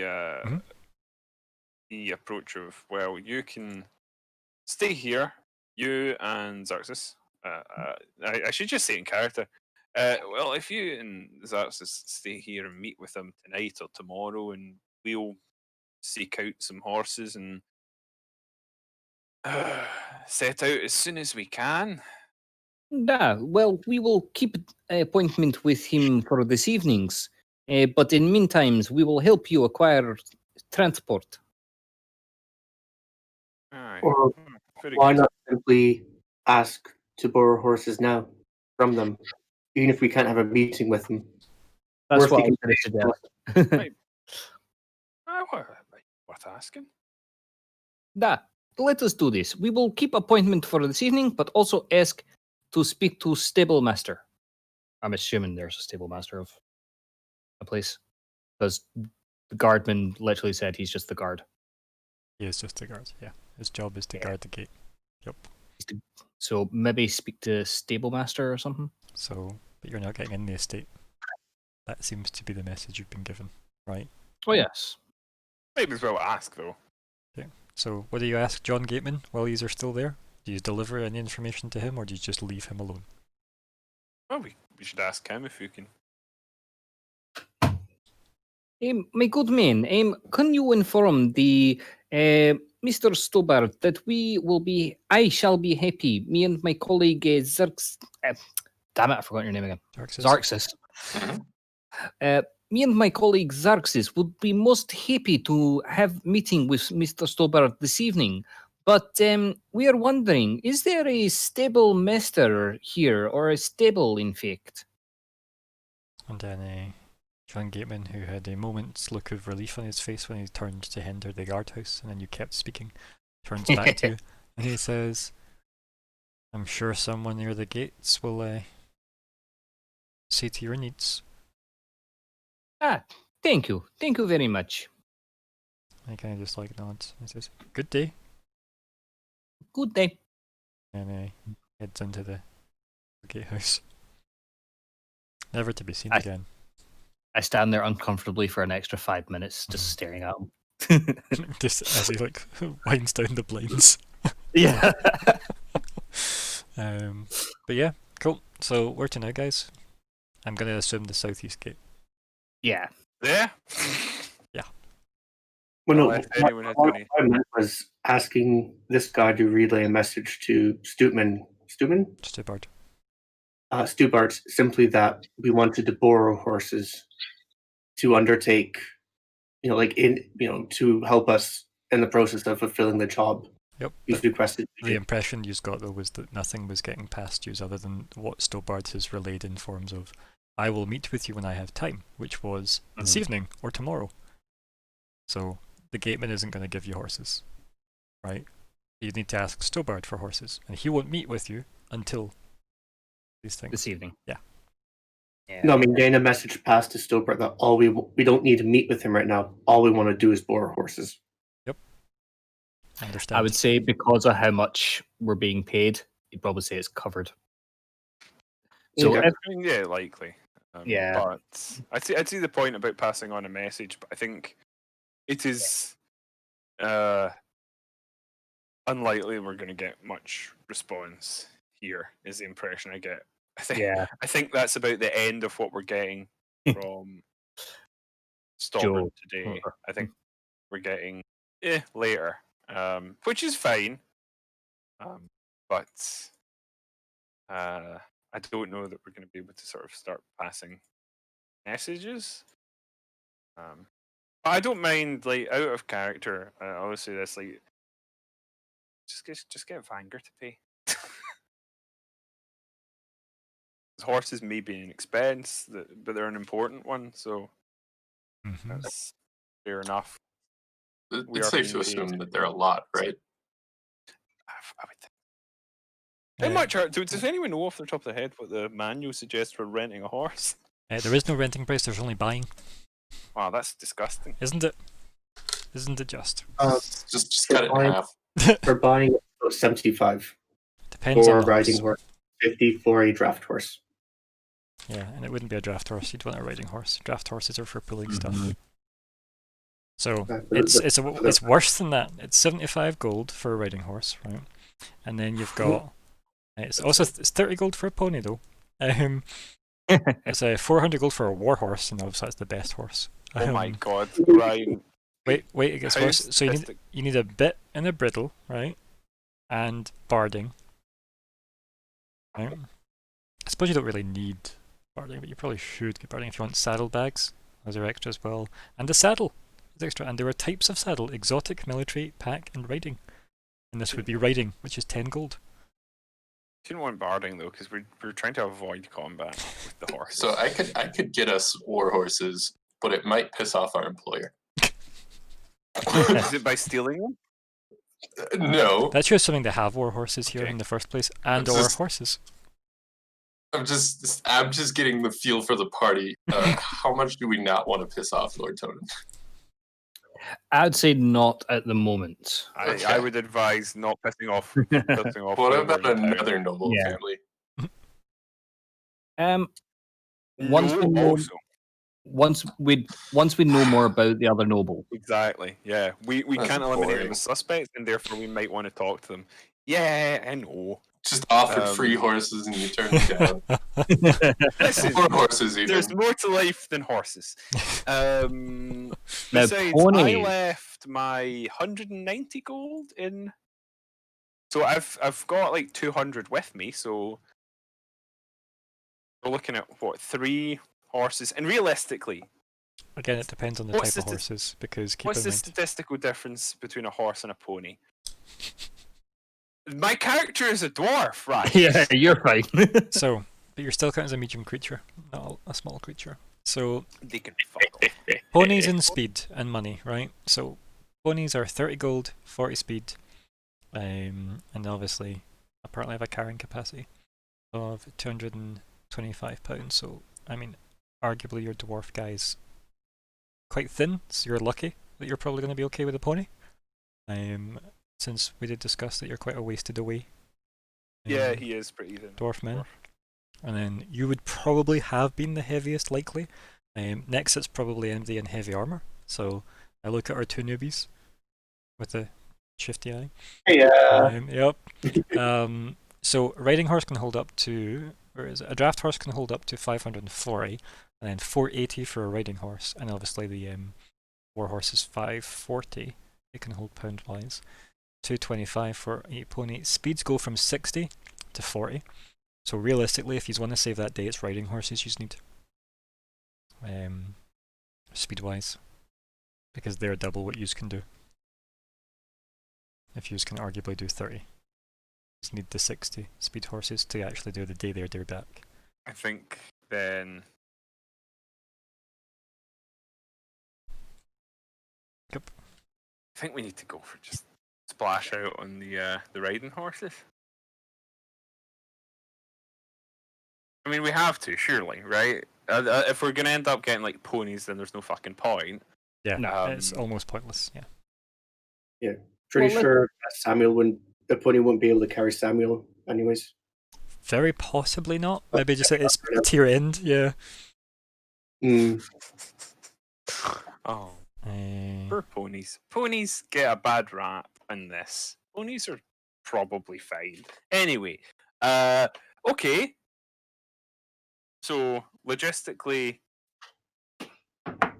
3 horses we're looking at. Yeah. We're wanting them for what? Probably 2 days. There is pretty much a 1-horse package, right? And was that a buy? Oh yeah, that's then your horse. Yeah. It's got to be a lot less if you don't actually need the horse. Yeah, but then there's the will you come back with it problem. Trust's a big Yeah, issue oh in the yeah, middle of nowhere. Yeah, like it's a deposit then, sure.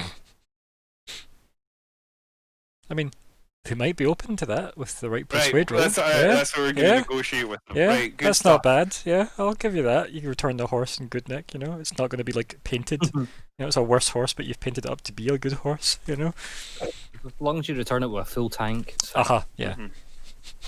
Fucking hell. Um, yeah. Okay. Mm-hmm. Well, I suppose Vanguard at the very least would be satisfied that they're not getting anything done here today and got buggering off. I will put it across that a sled costs 20 gold.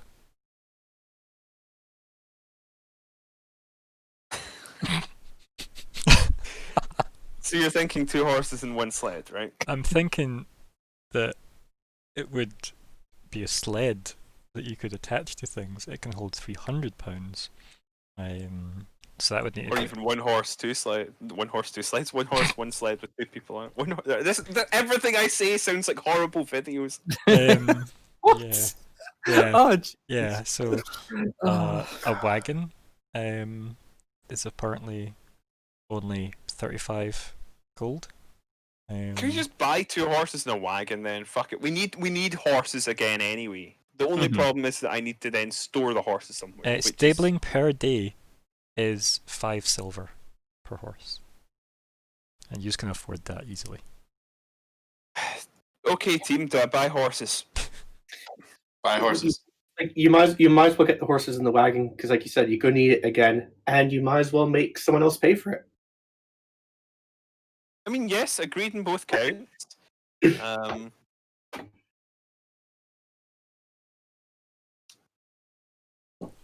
Okay.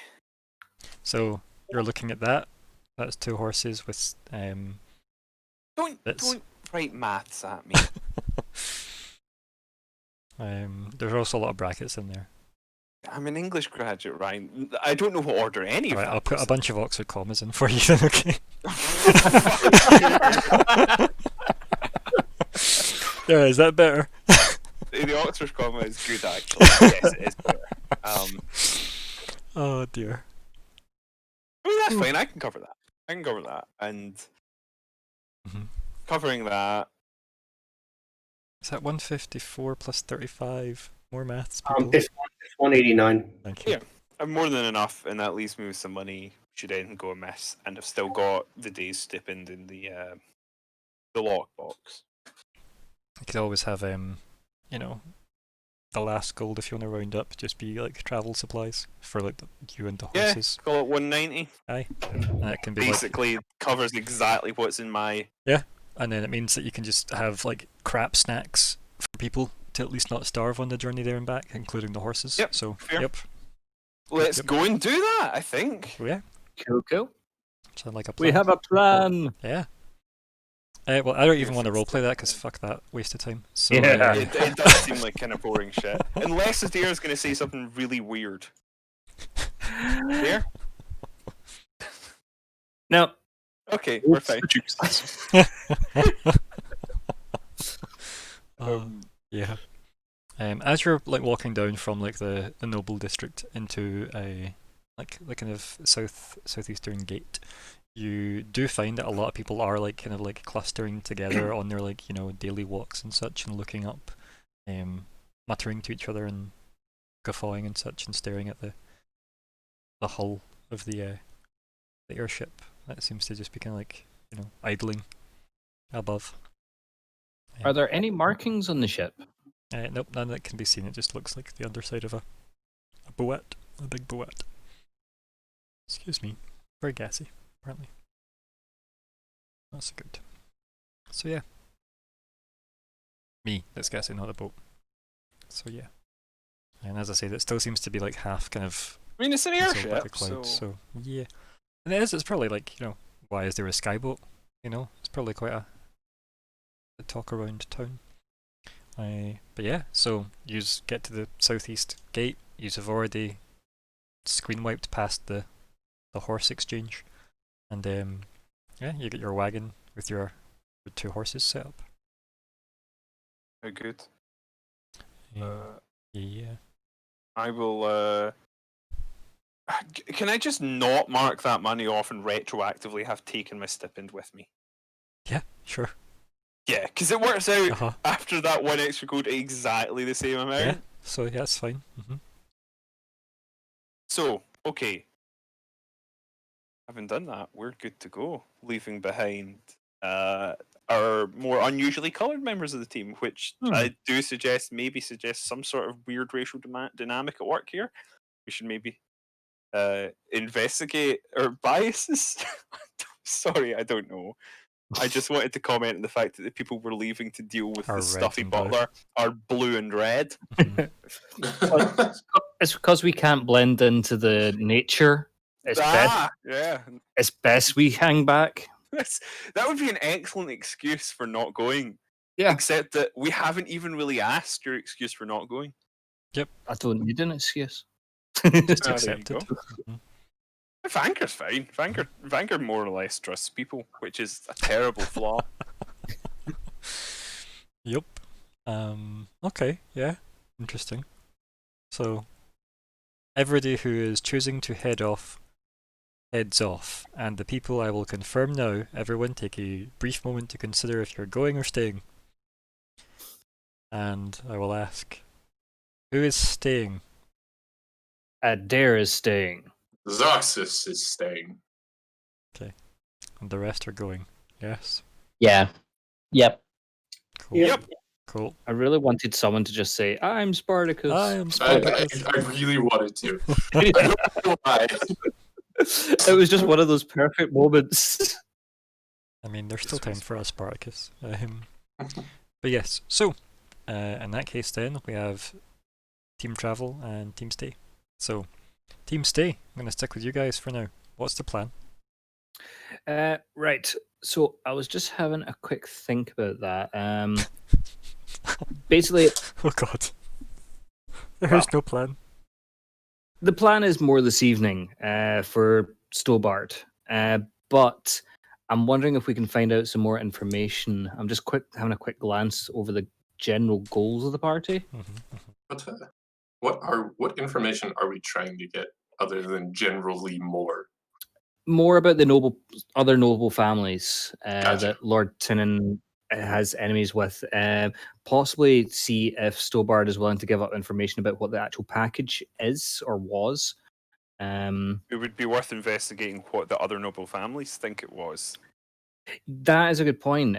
I'm hopefully we could investigate some areas where, I mean, the area where we're in, you don't want to just be walking around. Like where Tonan's estate is, you don't want to just walk around there because that looks dodgy and you'll get the police called on you. But if we can find out whose house is whose and sort of go from there in regards to try and find out. I wish there was a thieves guild. There probably is. We haven't actually investigated that to find out that there's not. That's true. I mean, I've looked for what do you there call it? most Thieves likely camp. is. Yeah, I mean, what you were looking for thieves can't like on the walls, but I mean, let's just investigate. Let's head around a couple of places that all the people are around. Listen.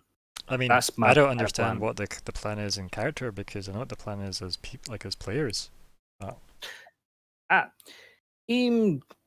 Xerxes, while they are away, we shall go to, I believe, populated areas, a marketplace, popular cafes, things like this. Listen out for who the people are talking about the most, and perhaps paying close attention to maybe some local graffiti, if there is any.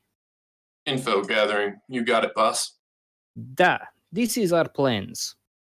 until this evenings with the Stobard. I don't think we're gonna do well with blending in crowds, though. Just a thought. They do seem to all be very boring in the colors, aren't they? All very much terribly tragic. same. It's always nice to get They a little should bit maybe try. exoticism around here. They all very pasty. It's a problem with Evershed. No one gets the sun in their cheeks. Fair. I'll have you know it's a very racially diverse cast setting, but okay. Of human. Still predominantly human. All humans look alike. Wow. Flat scans of what you call them. Wow. That's a deep cut for those out there who remember Grant Morrison's X-Men run.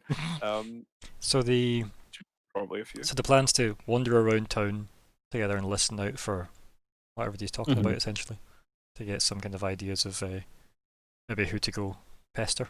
Yeah. Okay. Yeah. So do you want to take the lead on this one then, Adair? And Certainly. roll investigate with advantage because Xerxes will be helping you, as you both just red and blue team the place. My God, you're a flag. Where is investigate? Of course. Wow! Thank God for advantage. I mean, thank God Yeah. for Xerxes. Yeah. Okay. I like how you said, it sounded like you said Xerxes, I the mean, king of the Persians. I mean, it's and because now I your kind of name, want to change my name. your name has sounded like that to me since you first said it. So Oh, It does perfect. sound a little bit. I, in fact, made that reference the first time I heard it. So, yes, so Zark sus, or Zark us, depending on where your emphasis goes. Zark sus. Exactly. Yeah, everyone's talking about their ship and the wedding. Yeah. That's the wedding. That's the two topics that people are talking about. That's it.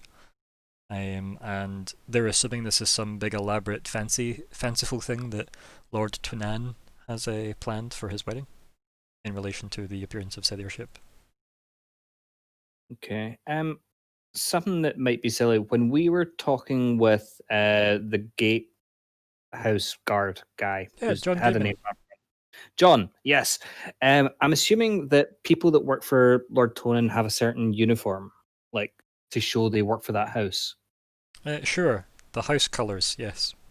Yes. Am I picking up on other house colors, like staff, like people that clearly work for the same kind of? Probably, yeah. Like, if that's now a thing I've decided exists and never should, probably. Yeah. But then it might also, like, unless there's like 20 of them standing in a line, it's maybe going to be hard to tell if it's just someone's outfit or if it is, fanciful clothing, right? Unless they've got, like, I don't really want to go into the detail of starting to invent actual house sigils. So. Yeah, no. I am thinking, Xerxes. Damn it, I'm saying it wrong now. No, it's fine. Just call it whatever you want. Okay, Zarki. I am thinking that maybe we should go back to the noble area that we were in earlier today. Would be walking around and taking note of which house has which colors, so as we are able to identify at least who works for who. So, Ryan, That's me. I feel like I would know families, right? Probably. Can I just information dump real quick? And Uh, by I mean you. no, you can tell me what you want to tell Adair, though. Just a little bit, like, just mention the families, how many there are, and which colors go to which. No, you won't be able to say that. Because I wouldn't know, or Because I don't know. So you can say you've said that, and then okay. then you tell me what that gives you, right? We'll fix it. Because that's just a stepping stone to an actual solution, right? So it's not that important a detail. What does it allow you to achieve? Well, I mean, he's clearly trying to figure that out, right? I'm trying to figure out the most. It's the same well, as asking I me would- what time it is, right? You don't actually want to know the time. You want to know if the shops are still open. That's the thing I Yeah. need to know. So stop asking the house colours. What does that allow you to ask? Who has the most staff? Who seems to be the most, other than Lord Tonan, who has the most staff and seems to be the most powerful? Based on I don't think it would be particularly obvious. I think it would be a complete mixed bag. Like, clearly the Would most it? powerful person here is Lord Tonan by a mile. Yeah. Like, even to the point where, like, people are only really talking positively about things. There is very little, like, Negativity. shady chat. Yeah. Possibly because this place is full of people with ears for nobles, right? Spies. Mhm. Spies is what we call them, yes. So yeah, it's Collaborators. yes, very the Night Watch vibes of patches on people with arms and such. But yes, so yeah, sure. If all the noble houses have specific colours, which again I don't want to get into sigildry at all, then like yeah, Xarxes could repeat that to you, and you're somewhat better involved. But given your penchants for not knowing names, good luck remembering the colour scheme. I'm better with colours than I am with names. Okay, okay. Hey, the beige lion on green background. Yes. Dad, the beige and the greens, they go together, but the blues and the turquoise is beds. I hear blue and red go really well together. Oh, clearly. Wink. We are working so good together. You are part Genesi, I'm sure. Five Genasi. Yeah. So, what do you do? What do you get up to? What is your plan? What is the information? Like, what's the goal you are trying to achieve here? Like, what's? Because it just seems like it's just. time. Yeah, I was gonna say that sounds like what it is. So, are we here for a reason, or are we going somewhere else? No, if we're not really picking up anything here, then So when you we say can picking up either- anything, you're not telling me the end result of what you're trying to achieve. I'm not gonna sit and talk randomly as NPCs at you. I'm just not gonna do trying to that. get As much as I've been general known to. information. I mean, for me, I was trying to figure out if people were going to be talking about the wedding in regards to maybe they heard about someone not going, or just trying to pick up on gossip. But if everyone's happy, then Who I'm not gonna wouldn't get be it. going to the wedding though, right? Like, People, peasants, I mean, serfs. you can guarantee all the noble families were invited to this wedding for obvious reasons, because it proves he gets to stay in power. It would also be a massive insult to the person solidifying their power base that you were specifically speaking out against them if you didn't turn up. But yeah. I mean, you could go down that angle if you just wanted to specifically try and like find out who is and isn't going to the wedding, but that would probably take you like the whole day. Yeah, forever. Like you wouldn't be able to like No, do your meeting with Stobard if you did that. No, I feel keeping the meeting with Stobar is important. So, I'd either suggest going somewhere for a bite to eat at lunchtime, because I'm assuming we've kicked around for a wee while. I mean, time is so relevant. You can go for food though. Yeah. Yeah.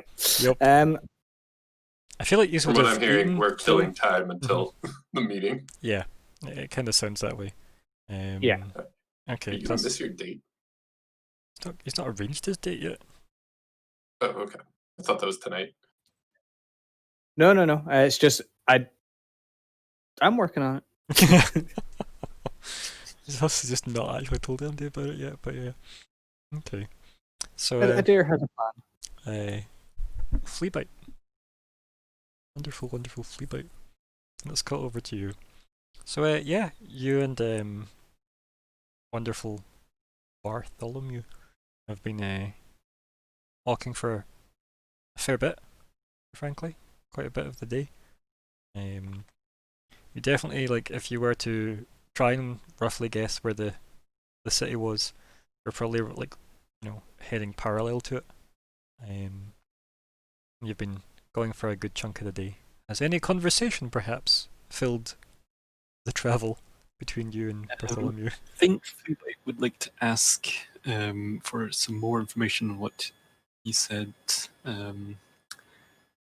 about the territory. Okay. how does Fleabite approach this then? And So- at what point in the journey was this? Like early in the journey or like mid to late part of the journey? You break conversation. I think early, like when they start moving, Fleabite would say,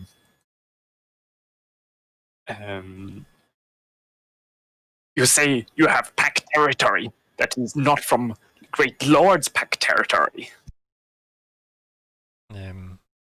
Bartholomew kind of like again rubs his hand through his hair, catches the back of his head and goes, "Yeah, the pact, or the pack. Sorry, no T, pack. The cave we have and the surrounding grounds we claim as our own. We defend it as best we can. Yeah, the nobles, they're happy behind their walls, so they tend not to bother us. For Skaven, best defense is secret. Do the great lords, nobles know of your territory cave? And he looks at you and smiles and goes, Skaven, you say? So is that you? Yes. Fleabite is greatest Skaven. I see. Well, you're the greatest Skaven I've seen. He just kind of smiles at you. Yes, greatest. He kind of just nods tight-lipped, like, okay then. And says, so, what brings you to Evershade? trying to remember how much Fleabite.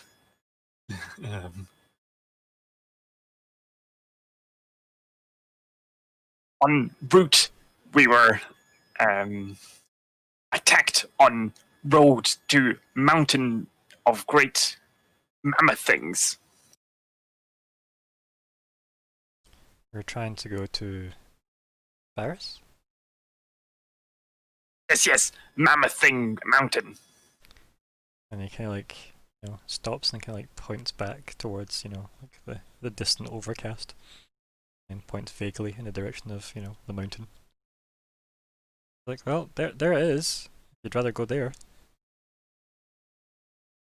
We'll go there one day, hopefully soon. And goes, big aspirations. Kind of just like nods. Kind of impressed that you seem to have a plan.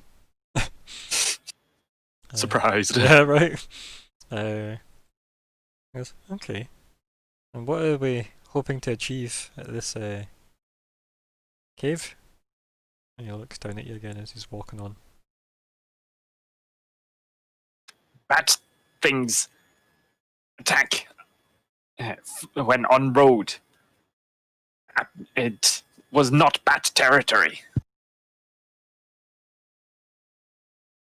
Are you an expert on bat territory?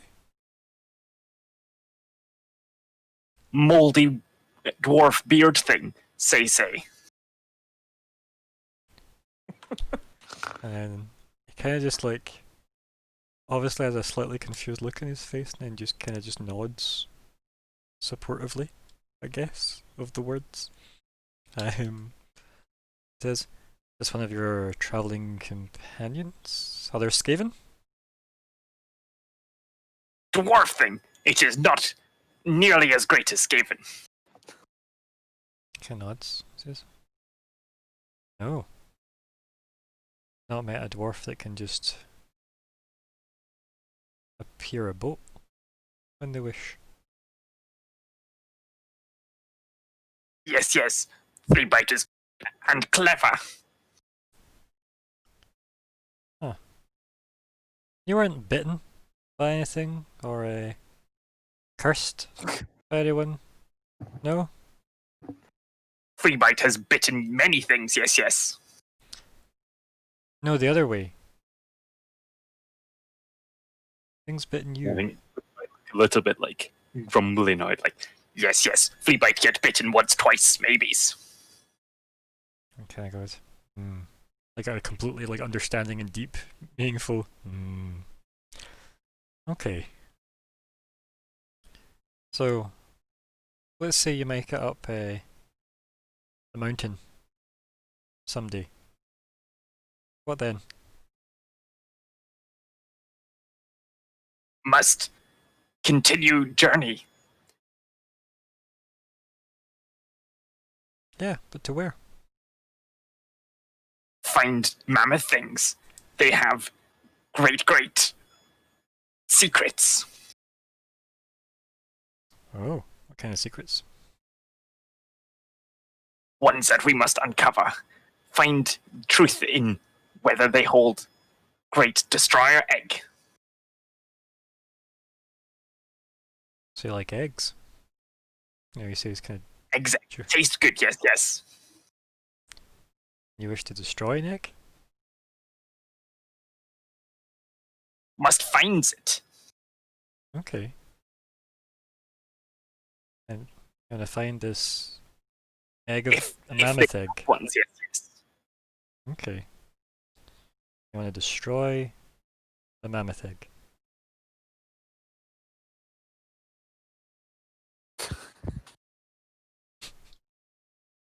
I mean, at least he's sort of too weird to actually properly give away what we're up to. Yeah. It's true. It's true.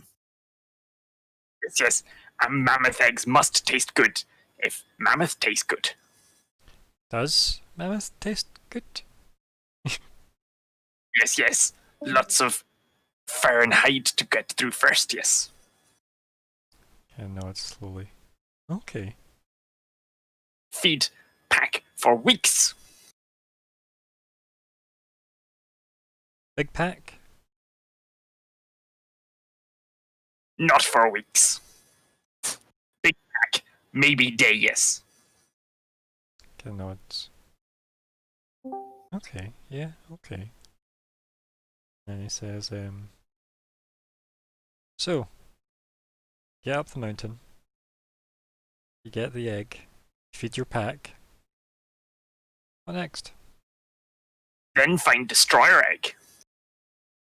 Oh, so it's not to destroy an egg, it's the destroyer egg. And what Yes. what does the egg destroy? Flea might be told it destroy all. Flea might not sure, but not sure if destroyer egg is there. Okay. Are you going to hatch the egg if you find it? Flea bite prefers to burn cook when find eggs. And he kind of nods, like that's the first thing he's understood for a while. He goes, "Yep, I hear that." Kind of pats his stomach. And he says, Not know when next find them. "A necromancer is nearby." I've cast Toll the Dead. But yeah. And what was it last thing Fleabite said to him? It was sort of continuing the joke, like when Mhm. you know when you're next going to eat, you might as well eat what you've got. And he goes, "Ain't that the truth?" Okay. Well, let's, for talking sake, say, make it up the mountain. You defeat all the mammoths guarding the destroyer egg. And you've got it, where you need it to be. Let's say you eat it, let's say you don't. What's next after that? Then find the metal man things, and he help attack the defend things. But the elf thing asked. And obviously you've kind of lost him. And he says, Yes. "Okay, metal man? Yes. Tick metal man. Okay.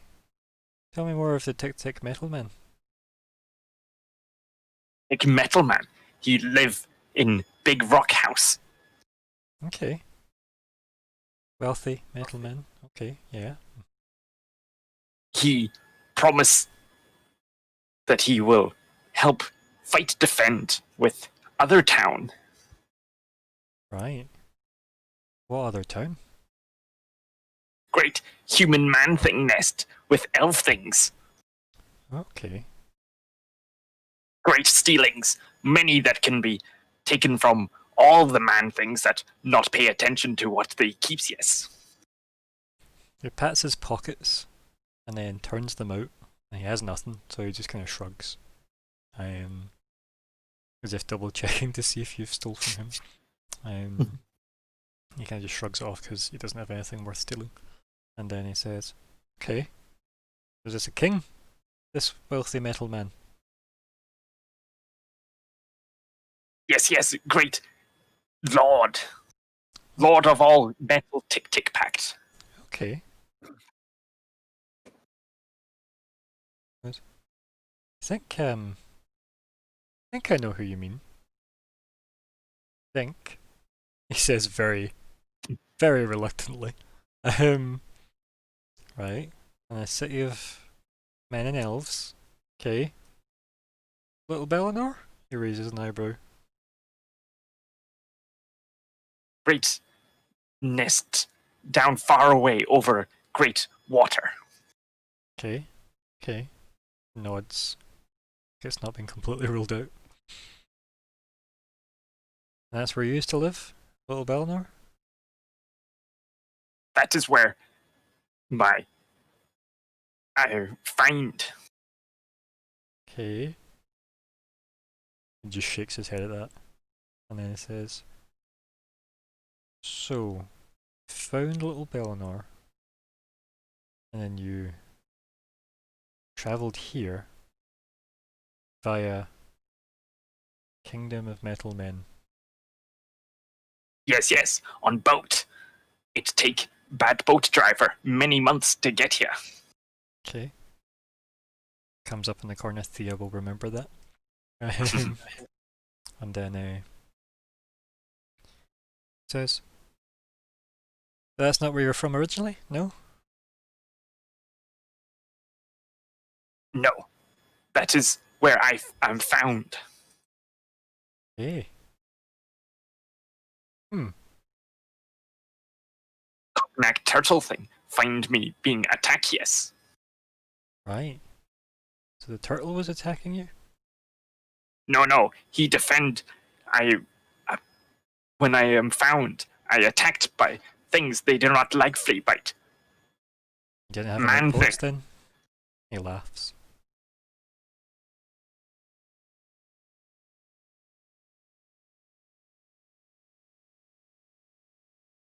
Did we lose Fleabite?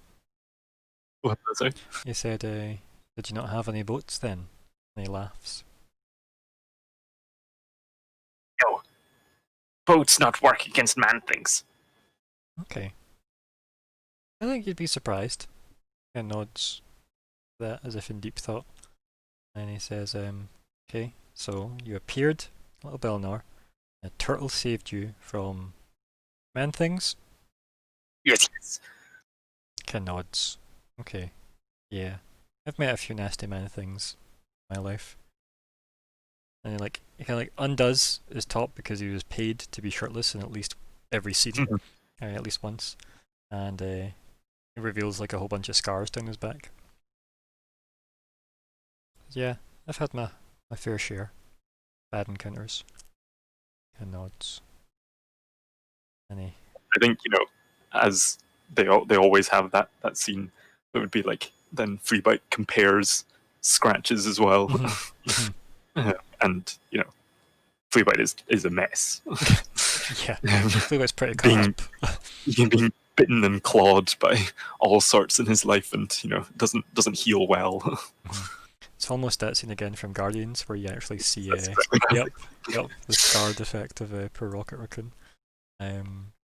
But yeah, so like you have this kind of bonding moment. It says, "You should probably hunt for something to eat." And he kind of like stops with his hand on his hips and looks around.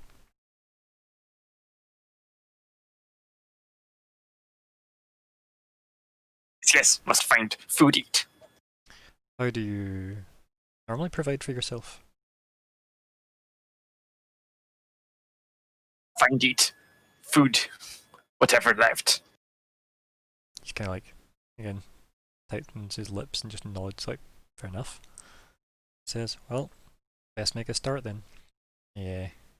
Takes off his clothes very, very swiftly and he runs forward, jumps, and shifts into a wolf, and off he goes. Probably follow behind him. Yep. And then we cut back over to our wonderful cart-bound people.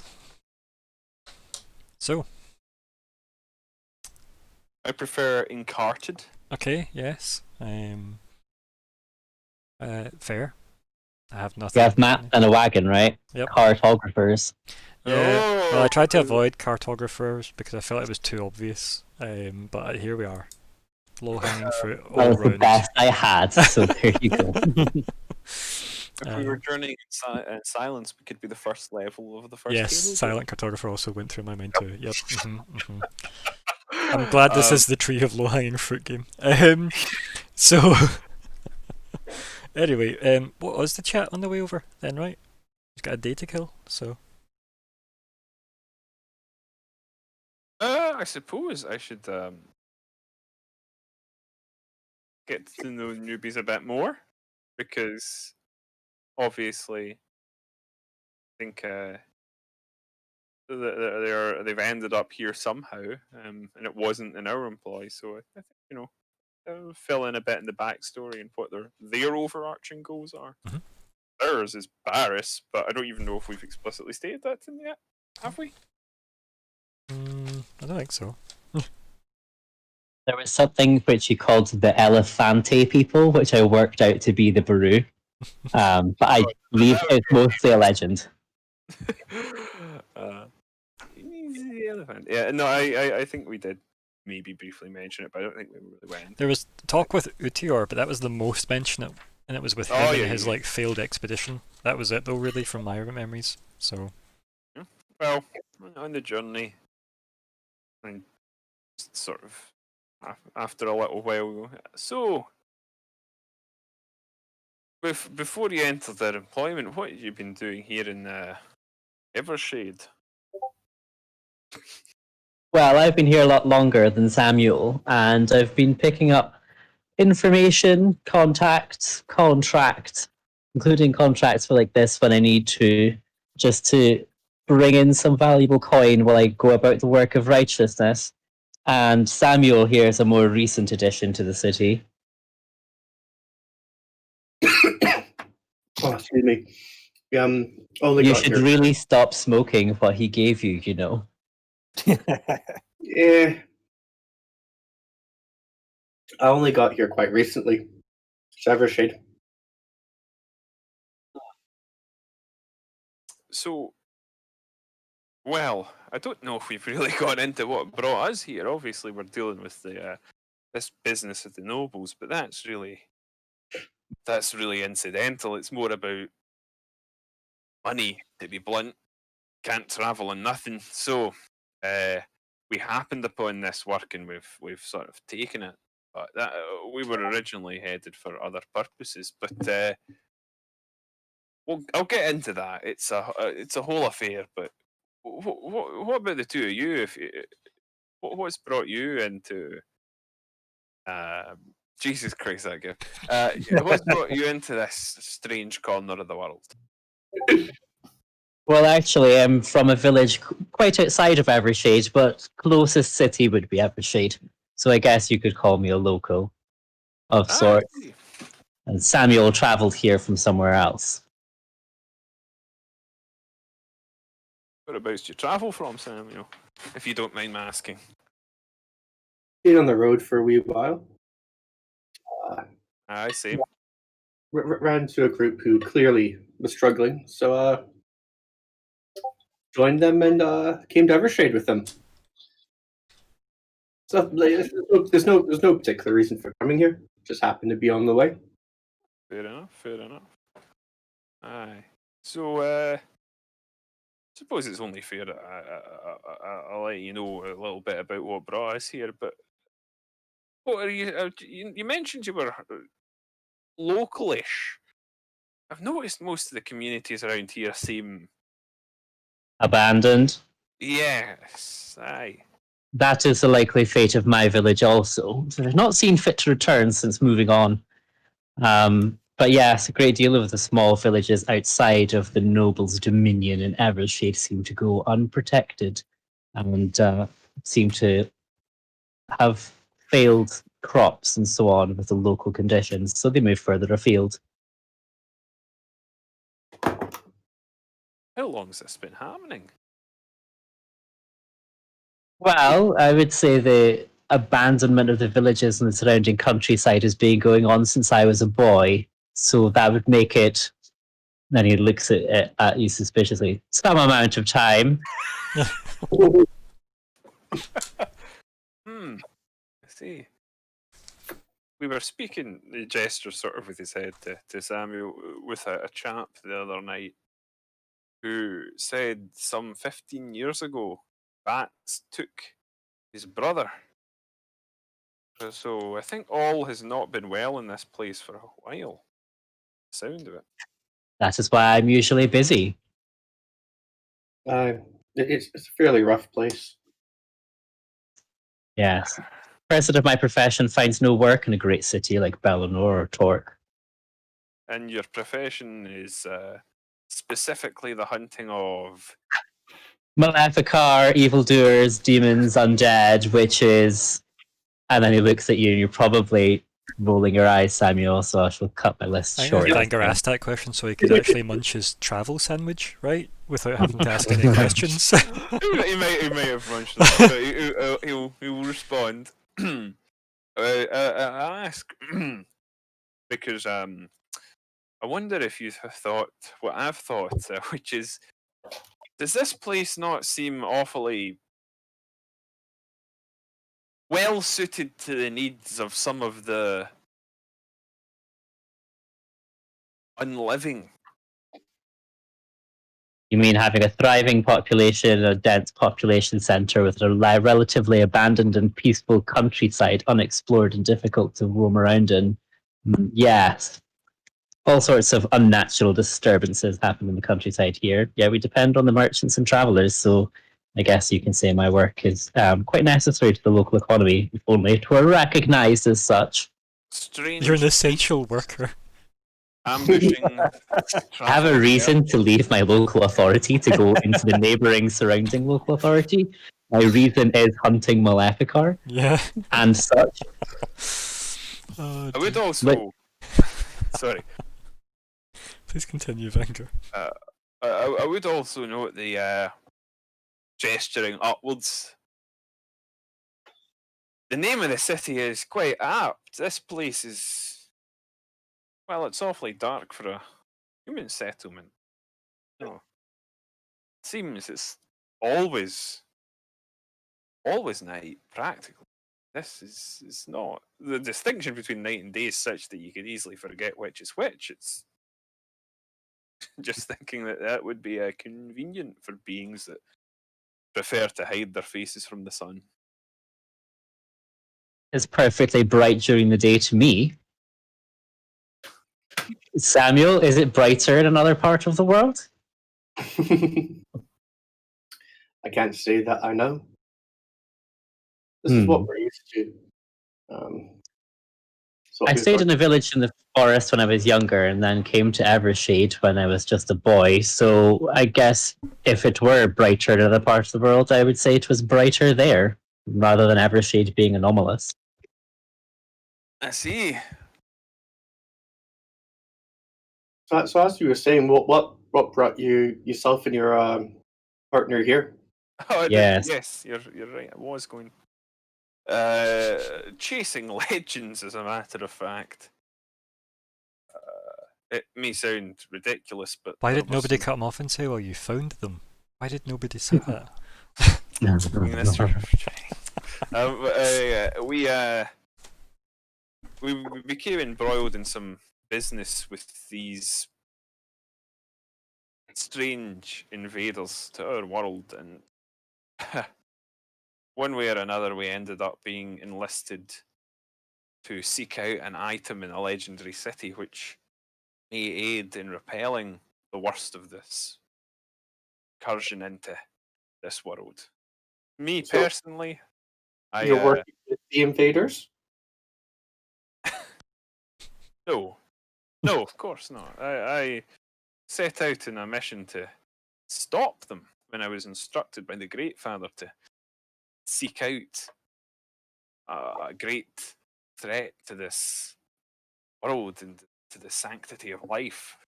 He's nodding to himself as he says that. Yes, and I'll be nodding also. I wandered the lands until I found a group of outworlders, I suppose you'd call them. I came to understand after some time with them that there were several factions among those from out with this world that had entered them, some close kin of theirs of a more violent persuasion who had been persecuting them across the realms, and another force, a terrible parasitic thing, clearly the force that I had been sent out to deal with. So, I assisted these strangers as best I could in healing and preserving the life of the injured and in the face of the hostility from their cousins, but wasn't able to offer much beyond my healing skills. Eventually, as I knew it would, of course, because the Great Father does provide, the strangest group of people I've met in quite some time happened upon their camp. And not the camp. Have I confused the order of events here? Don't know. Like, that's fine, I think. Yes, right? they did happen upon the camp. Mhm. That is how it meant. Yeah. Yeah. And Ordak of brought them- them into the camp, remember, by teleporting them? yeah. Oh, yeah. Sorry, that is exactly what it was. We're brought to the camp after happening upon one of the leaders of the Gith who was stuck in combat with some of his kin. This individual introduced me to them, and I had informed that I expected something as much to happen, so he must have remembered. And he rode up. It led to some of them staying on in the camp and agreeing to help tend to the wounded in my place almost, and I ventured out to aid this party in their strange quest. Apparently the mythical people of Barris have something in their possession, something of great power which may help in some way to repel this terrible invasion, which is apparently struck worst in. Where was it? It was Little Belnar it struck, right? This is before my time. So Little Belner hasn't ever been, like, they've repelled the initial invaders, but they there's repelled the it, right. there's the skyship above there. Right. This incursion seemed to have manifested above Little Bellinor, where my companion had previously visited. Little of their party are still gathered together. My companion Adair, who you've met, a strange character himself, but not nearly so strange as our companion Fleabite, who is some form of rat or rat man. Never encountered Yes. his like. You've mentioned this rat man from somewhere foreign and unknown, and also your companion who hears voices after being touched by the invader. Do tell me more of them. The voices I know nothing of. I assumed it was on account of his contact with the Gith, but he informs me this has been going on for some time. Perhaps it's simply nasty Lunacy. business. Hmm. There's so few of them, it's hard to know exactly what. I'd never met one before. I mean, maybe they all do that. Who knows? That is true. Strange creatures, Genasi, but unfortunately, there's really no way for him to know what's normal for his kind. I'm sure he's said as much himself. He's the only one of his kind he knows. And yes, the rat, Fleabite, he is. So well, he let me does get behave this a lot like straight. an animal. He is not a human who is rat-like in visage and demeanor. He is an enlarged rat. Like Walter can obviously not picture this in his head. He is in He thinks he shape. mean like a little Igor character who looked rat-like, the hunchback, and then In shape, he is akin to a man, but he very much resembles a rat in every other way. Talks well enough. Strangely, and sporadically, he's certainly no kind of person I've ever met. No human or dwarf or any such thing. Whether he's some form of rat that has been shifted into this thing, or wherever he's from, this is perfectly normal. I know not, but he is a bizarre creature. I'm not sure he particularly understands half of what we're up to.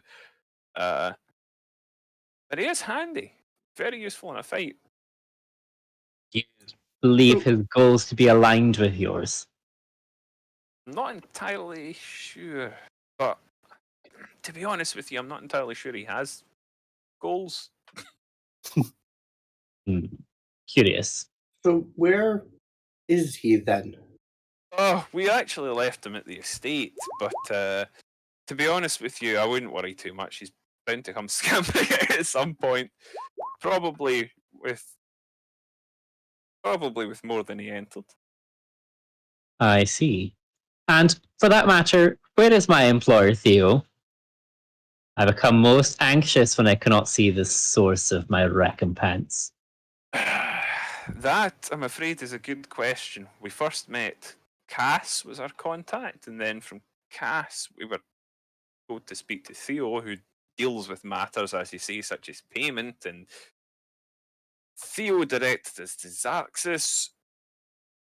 Another character I wish I had an extra pair of eyes for. Most unusual to see one of his kind. Very strange. An ill omen. Racist. Like a Really? flock, like a flock of Witch hunter, slightly judgmental. flock of crows like leave a a nearby tree. His demonic appearance is certainly unsettling. Yes, But that I is suppose true. we can't choose who our ancestors are. That is most true. It is what one chooses to do with one's life that determines the nature of one's character and the rest of one's life. However swift that may be. And as I say, there were a number of them, but through various circumstances, some have had their own goals to pursue, others have met their untimely end, unfortunately. There was, Not too many, I hope. truthfully, I don't know. There was a gnome. I understand there was a gnome who may have blown some other people up, possibly himself. I'm not entirely clear on the details.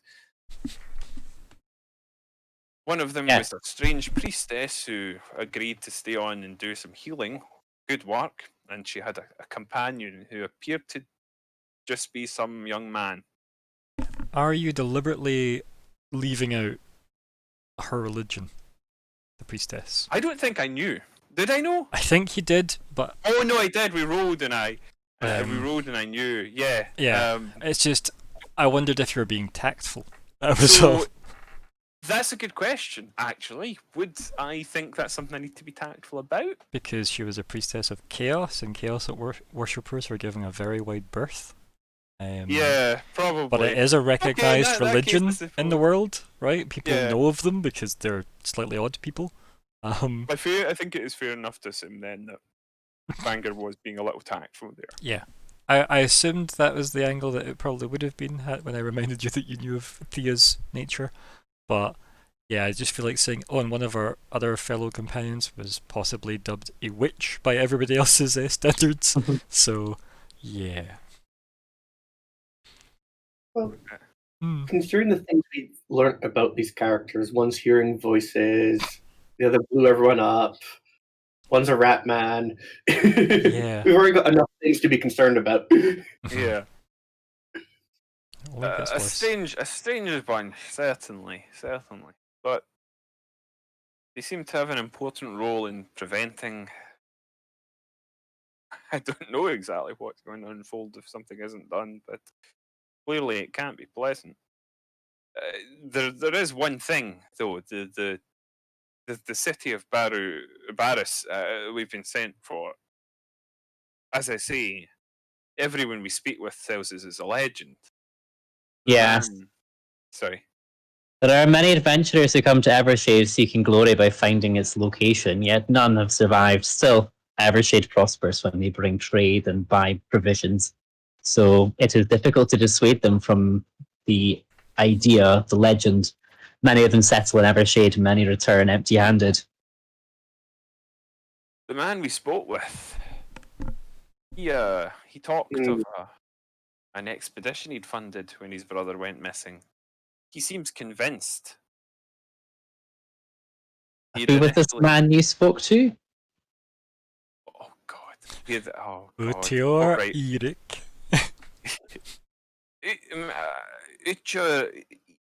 Eric, yes, Utcher Eric. Do you want me Odd character. Do you want me to type it in chat for you as well? So you can add it to It will an not NPC. make my pronunciation. I mean, any you better. can then decide to add it to an NPC list if you choose to.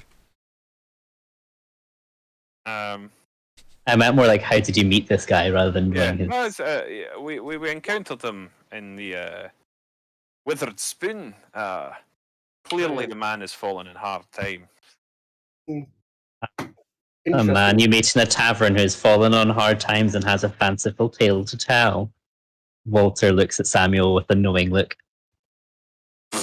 Interesting man. Believe he might have a few good stories. For the price of a pint. Aye. Taken a bit much to it, he has, I think. But he doesn't seem a dishonest sort as far as I could tell. Perhaps he really did know something. Anyway, wrote up, he talked about having previously set out on an expedition for Paris, but having had to give up on it because he needed to try and find his brother. Whether or not he had any reason to believe his brother was alive, or he was just... well, you know how people can be with these things. Yeah. And what of the attack site that we're going to? You said you'd already checked for some clues. Let's hope that you've missed some that we're able to detect together. Give us a lead on its location or on its assailants. We had made a preliminary investigation, but we had no idea what we were looking at or looking for. So, having said that, I would very much hope that there may be something we have missed.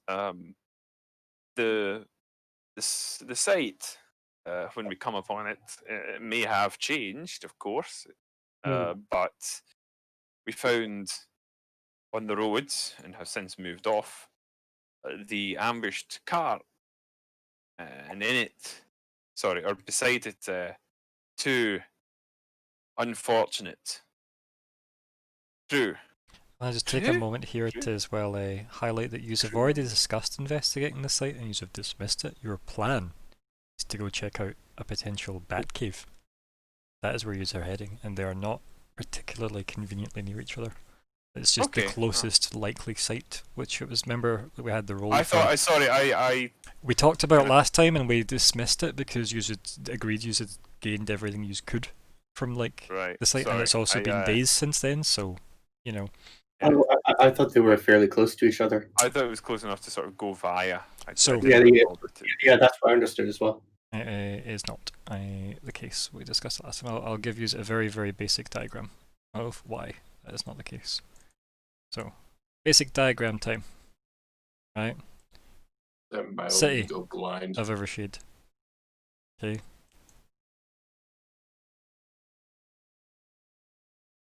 Is there a dark theme to Roll20? I don't know that there is. There should be. And you see why we're choosing to go to the cave. Okay, Can I just say, Pythagoras? Yeah, Pythagoras, is that you? Pythagoras is turning in his grave. There is no right angle triangles here. Everything's okay. No. Right? No. So, yes. Okay. Okay. I think we have to then retcon up. Is this better for you? Does that make you feel better, Cameron? I think, the hypotenuse is the root of 5 days, but yeah, it's 2-point-something days along the hypotenuse. Okay, we're going to the right angled point, right? Right, cave is where you're going. Cave. Aha. You could go to the cave and down there, or cart and down there, but it just adds a day to the trip, right? And that was the point. Okay. But so the reason you were going to the cave regardless is because you did loads of work in trying to overlap the maps and the book knowledge to say where is the most likely perfect set of conditions for bats to live, and this is the location you came up with. That is why you are not going to the cart. Okay. That was To the all bat discussed cave. last time. Yes. I know, like I think we've got all of that. We just understood that the two of them were much closer to each other. That's cool. So yeah. I think we may have all got that impression. Yeah. That's fine. We shall retcon this conversation through our retcon-o-matic, and instead, I said something about this blah blah blah cave, whatever the location. I don't know if there's a specific name to the region or what have you, but anyway, this cave, the most likely source of the bats, which we suppose must have been responsible for, obviously, the sort of strange circumstances they attack, something like that. And anyway, so Perhaps the bats are acting unnaturally, just as the wolves are. that was my thought. I did worry that they may be under the influence of Maleficar. intelligence. Maleficar, indeed. Aye. Probably You shall soon learn. at this point. We are 1 hour into this journey, and already you're resorting to drinking and smoking to cope with us. Yes, I think you'll find that Maleficar are the source of a great deal of the world's evil, and the world would go much, much better off without them. So I do what I can to make a difference. And what kind of beings are your most usual fear in this area? What sort of dark creatures? It's quite varied. Most often, however, I'm disappointed to find it merely human evils. But I still dispatch them to justice as required.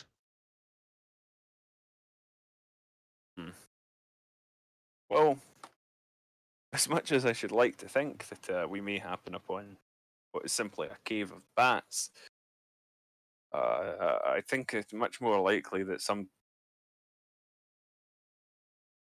unnatural influence has led them to behave in such an aggressive and organised manner. We are certain that the tree had come down the road had been laid there by something powerful, and clearly no coincidence that a tree knocked over on a road led to an ambush. That Yes, it's just an old trick, but So- not from bats. Indeed, much too intelligent for bats, and much too much strength required. But those were strong, bloody bats. Remind me, just quite how large were they? About yay big, and yay big is what size, Ryan? I mean, they were large creatures, so They're really large, large enough to make a good go of lifting a horse. Couldn't get it up, but they managed to kill the poor thing. the only reason why they struggled to lift ours because it was attached to the cart. So it was lifting the cart as well. So, Okay. say if we left our horses outside and we came back, we could find them being bat lifted. I mean, it might take a couple to get them in the wagon, but yeah. Goodness me, Mm-hmm. that is quite large indeed. It's likely to be dangerous, true. These are very aggressive creatures. And our plan is to walk directly into their lair More or less. in the dark, where they have the advantage. I Just wish. Lucky for you, I have a lantern. I wonder if it would be easier to lure them out of their cave or go in when they're not there to seek evidence. They must have a time when they leave their cave to hunt. No doubt, but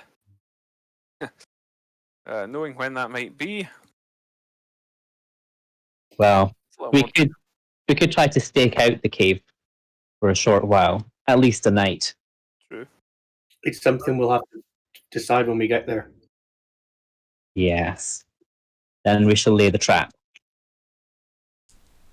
So Perhaps. So we like, could so I'm stall gonna them have to stop you there, Finger. Unfortunately, but as you know, the last words of a wonderful Walter leave his lips, we fast forward to the part where we aren't doing this journey in real time, and we get to the lighter parts of the journey in with the wonderful wagon and the horses and such.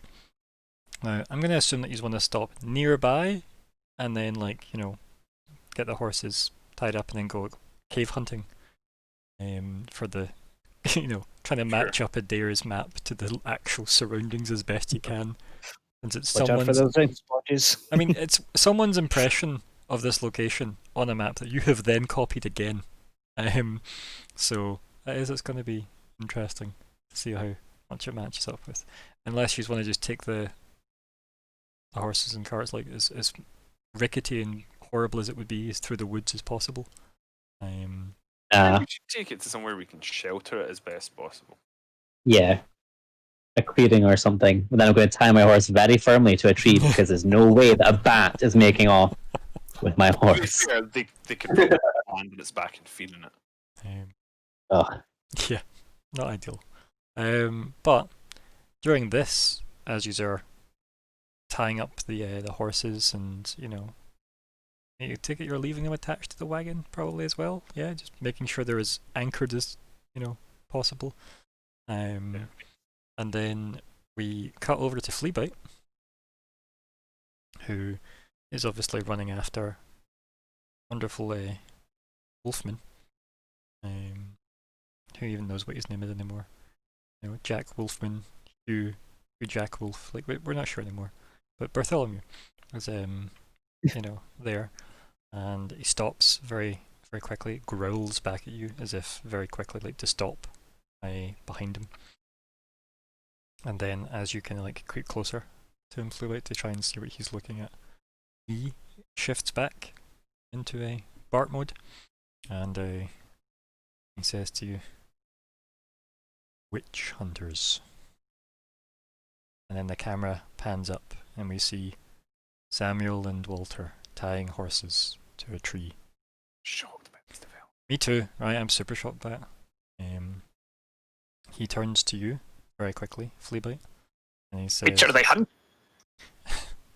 and he says, "These two killed my pack." And he just looks at you Reveal. with like a very, very kind of, weighty stare. And he says, How Yeah. well can Fleabite see them? I mean, probably fairly well, but you've obviously never met them before, right? So yeah, and you can probably see them off in the distance, right? Look like two-man things, frankly. Relatively well armored and weaponed, so they're tying horses to a tree.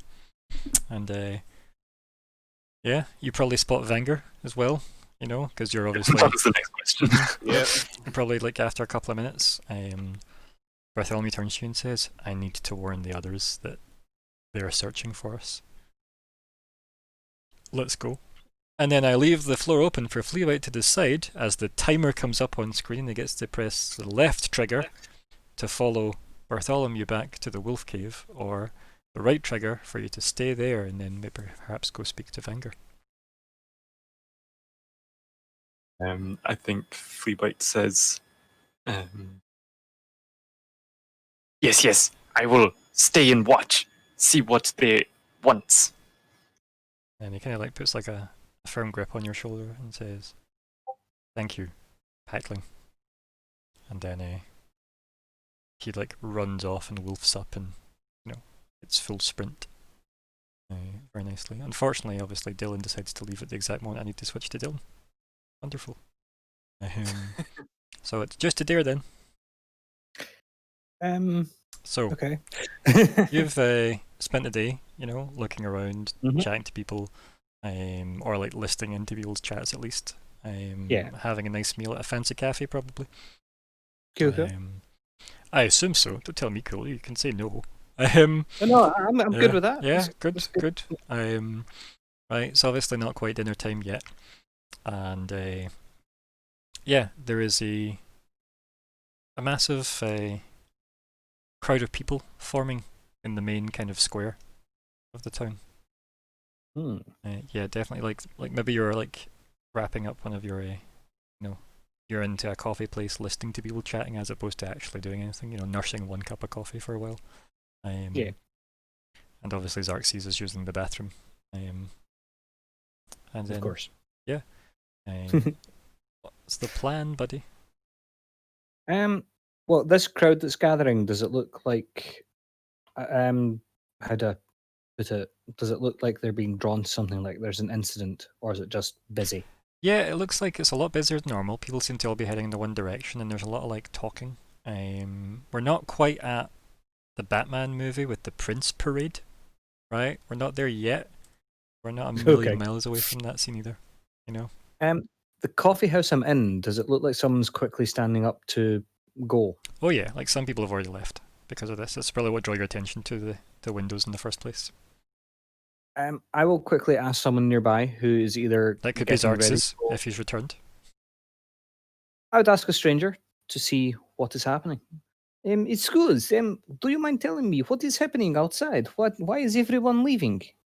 And then, I don't know, let's say it's some reasonably well-dressed gentleman turns to you, just says, "Oh, excuse me, I have to make sure my betrothed is okay out there in the crowds. You see, it's like tips his hat on his head with his cane, and nods good day to you, and like very swiftly leaves." Oh, I wonder why his betrothed is in trouble. So like she ran out of the shop 2 minutes before. Ah. Xerxes, hurry up! Just shout. Yeah, and obviously he hears that from the bathroom, and then you head to Quick, the door. we must go outside. I believe something is happening that we must find out about. Okay, yep, he'll pick that up when he comes back, don't worry. Yep. We'll just placeholder him hearing that.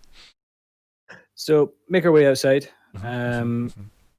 Looking around, taking everything in. What's sort of people's reactions? Are they excited, scared? So, they're a big massive crowd. You're obviously at the back of this. There seems to be a lot of people. Like kind of like doing that thing where they're trying to like get a look over each other's shoulders, so it's kind of hard to see past the throngs of them. And then all of a sudden they just like seem to like be parting as if something's coming through the crowd itself. Okay, I'll go with Dylan, you back yet? I am. Good, because you left literally as the camera swung over to you guys. Oh, really? Yes, literally. I heard Fleabite and I was like, all right, I'm pretty sure I have time to You just did get to not. the bathroom real quick. My You apologies. definitely did not, but it's okay. What did the bathroom do to deserve that? Yep. So essentially, you've Why? been rushed out of a coffee shop to go look at a crowd with a dare. Is what's happened to catch you up. Okay. And so the crowd are parting, and then by the time the partition of said crowd gets to you, there seems to be a very finely dressed and fairly well armored man just walking through the center of it, with giving a very wide berth. You recognize him, dear? I do. You do indeed. Rundstead. It may or may not be a certain Ooh. king you're familiar with. Oh my! I am Oh, familiar dude. with so many. I mean, this is true, to be fair, and also lies. But for everybody at home and you guys, this man, but with his mask on and hood up, just casually strolling through the town as if taking in the town, but yet walking with a pace as if he is heading very swiftly to somewhere. And yeah, I'm gonna assume you follow. Are you gonna do this, try and blend into the crowd follow, or are you gonna just walk up and be like, yo? Because he's in a rush, I don't want to get in his way. Also, I don't want him to really know that I'm there. But yes, I will just sort of, I will try and follow suit, but keep into the shadows, shall we say. Okay, you informing Xerxes of this, or is he just to play catch up? I will inform Xerxes that we should follow, but stay back, like stay stealthy. Do I recognize him? I don't know if I have a reason to. I was gonna say, But, roll history. We'll find out, right? Like, it's certainly not like within the realm of possibility. Yeah, I think we're at the point where it's a rule is more interesting than me deciding yes or no. I'd say no. You've definitely heard of him, but this is like maybe the first visual you've ever had. But like, it just doesn't really have any, like, no interaction really with here, right? Yeah. But like his name will have came up because let's face it, all humans came from here at one point. So, you know, many moons ago, his name would have been written somewhere in a ledger. You know, the family name Von Rune. So, yeah, it's, you know of them, and you know he has decided to go declare a country elsewhere, separate to the king of humans. So, and you said we should follow him? We should follow him, and Adair would fill Xerxes in the. Don't tell me. Talk to him as Adair. So, Xerxes, we are knowing this man. I'm not wanting to make my presence known to him just now, as I am still under technically his employ. But very strange things were happening when we were with him. It mainly comes down to he invited us for dinner. We did not get the dinner. I'm still upset about this. Do you actually tell him who this man is at any point? Because until you do, he will have no idea who you're talking about. I was about to mention that. Like, yep. So well, this what could we man, care? he is Richter von Rune. He is the king of Runestead. He is the ruler. He is the czar of the entire place. But he has got strange relationship with dead mother who is not dead. Is this actually true, or is he just literally borrowing Marvel plot lines? No, this is true. Okay. I see. Ryan!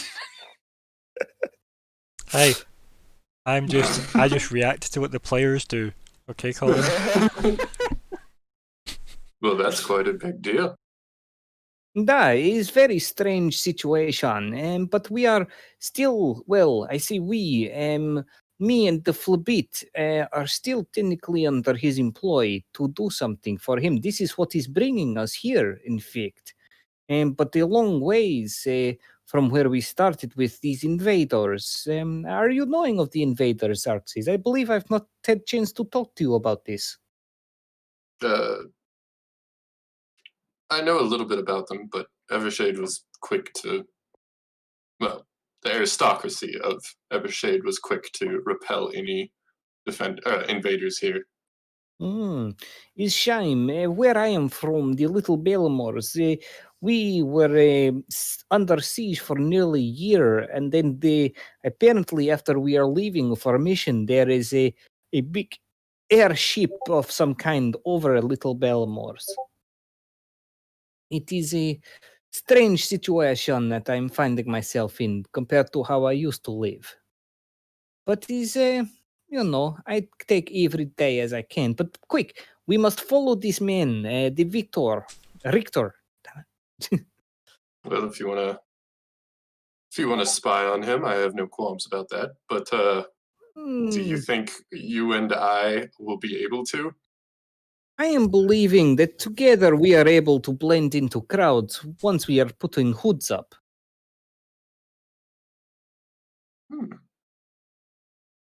But it's more about seeing where he's going.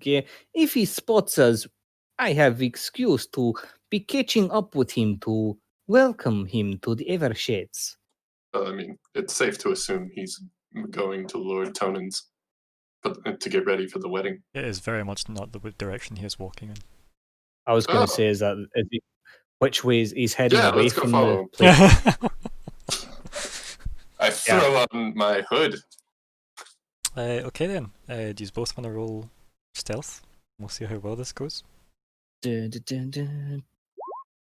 Nope. Could this be performance? No. Or is this It's a specifically? stealth.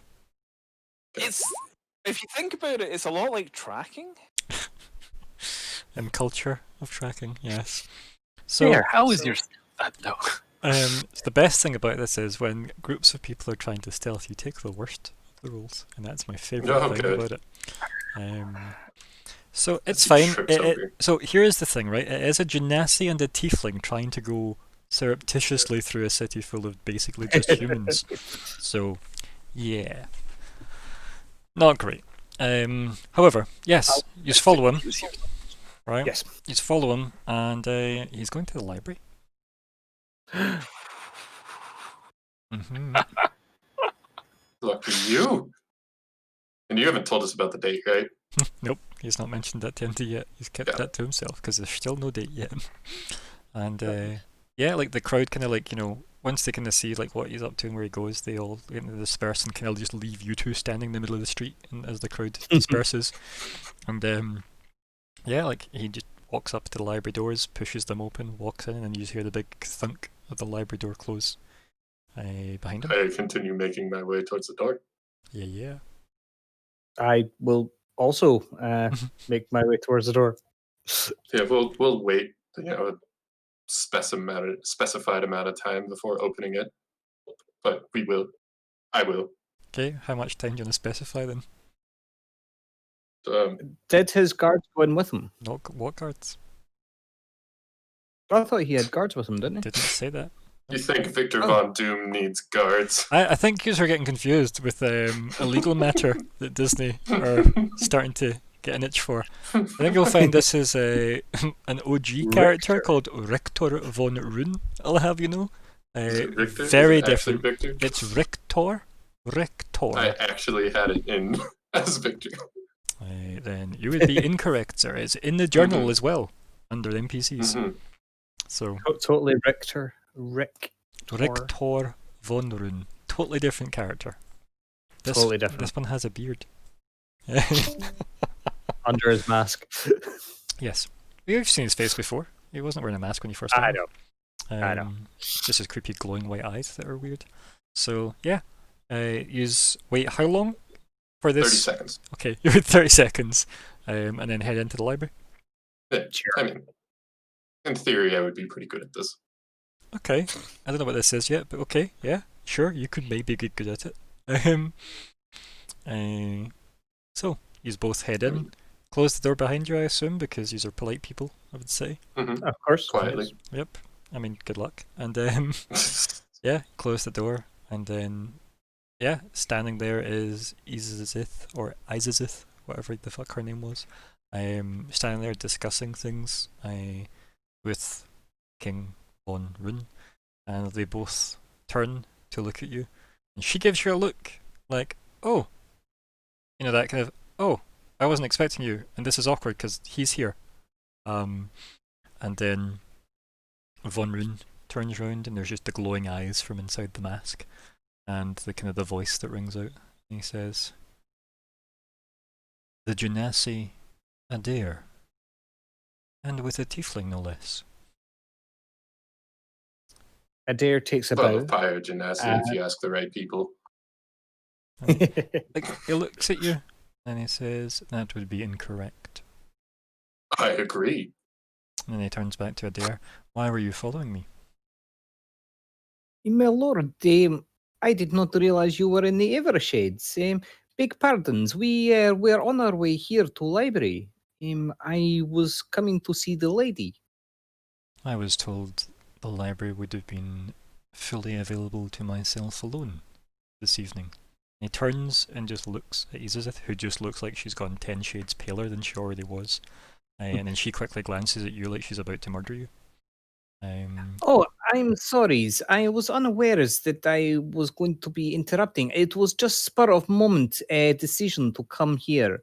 I do apologize. You have caused me no offence. Why are you It in is also Evershade? too late. We are still on our way for a. He puts his hand up and just stops you, right? Like as if he understands why you're here. And Adair just nods back. Says, "In your companion," and points, or motions, I guess. Points is too rude. He motions to Xerxes. Please, this is Xerxes. This is someone who that we have recently taken under our employ, as along the way we have lost some of our previous colleagues. And there's just a stare that comes from this metal-faced man, right? Just this, good 40 seconds of uncomfortable staring at you, Xerxes. And then he turns back to you, Adair. Says, "I would perhaps be more careful with who I choose to ally myself with." And he turns to Aesithis and says, "I shall return on a night that is somewhat less pressing for your attention." And walks towards both of you who are in front of the door, obviously, and just stands. I hold out my hand. He looks at it and looks up at you. Xerxes, pleasure to meet you. Heard a lot about you. And he's staring at your hand and looks up. And then turns to you, Adair. And then I open the door for him. He nods because he was politely on his way out. He nods politely at you, Adair, and says, "I am sure we will no doubt speak again before I leave Evershade, Adair." Looking forward to it. And then he turns to you, Xerxes, and he says, "We shall not meet again." And then he walks off. Didn't realize that Von Runes were racist. I say to add here. Well, as soon as I've closed the door, say that. No, as soon as you close the door, right, you turn round and you're just slapped on the face by Lady Thakay, and then there's just the scene of her face, and that's where we end the session. So cool. It ends with a slap. yeah. So I know what Colin wants to name the session, but what does everybody else want to name the session? So yeah, that's the correct option, right? Is that Need for Steed? Yeah. I mean, I love it. Need for Steed. I'm good with that. Yeah, I mean, good addition. Alterations was like also three good. levels to that pun. Mm-hmm. I do like alterations, I have to say. I know it's my character, but yeah. You're allowed to vote for yourself and such in that way. Don't worry. Suddenly vote. What was that other one? What was the boat pun? Yeah, boat off more than. Yeah. Boat off more than you can chew. Yeah, I'm not gonna lie, I was thoroughly pleased by that myself. I like that one. It'd be great, but it's long. Yeah. Okay. So.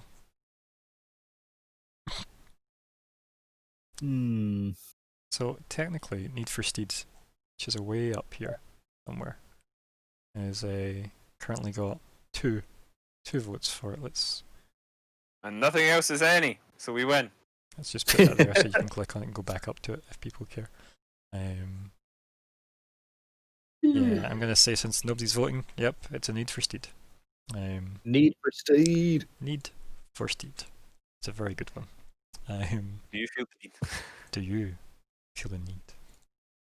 Steed. Goals, guys. What happened? Oh, I believe Adair made accurate copies of maps. Sure. Passably accurate copies of maps. Yeah. Cool. So Adair did a goal. Yay. So I'll move that over. Got rid of his collar. That way kind of found you, but yeah. Yep. Feel free to move that across as well. There are other potential ends to that sequence of events. So. Yeah. It's not often you just suddenly have a case of boat throat. Yeah. There, you moving your goal across? I'm trying, for some reason I've pulled the cell out and it's going. So see the actual Hit the escape button several times and then just don't touch it. I was control Zing. My bad. There we Don't go. Control Z. Just Control so- C, Control V it over, and then just delete the Can I text ask from the why other one. you deleted mine? Who deleted yours? Oh, I don't. Oh, him. I don't know. Like this. Just. This is all going so well. Yep. Oof. And now I'm Fleabites? so glad. Yeah. Why is Fleabites gone? Well, Fleabites had to go because he did this.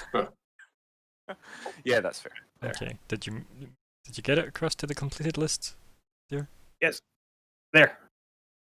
Skittish. There you go. There you go, buddy. I don't know. My computer's acting weird with that one. I'm I sure it cannot is. explain. Yeah. Don't worry, old man. So, anybody else do any other goals? No, but we're making our way. We're gonna find those unnatural wolves and or bats real soon. It does seem so like they're weirdly loosely connected. Mm. So yeah. it all keeps coming round as if there was some sort of greater plan, some sort of structure. Yeah, structure, right? What's that? Yeah. Yeah. What about general goals?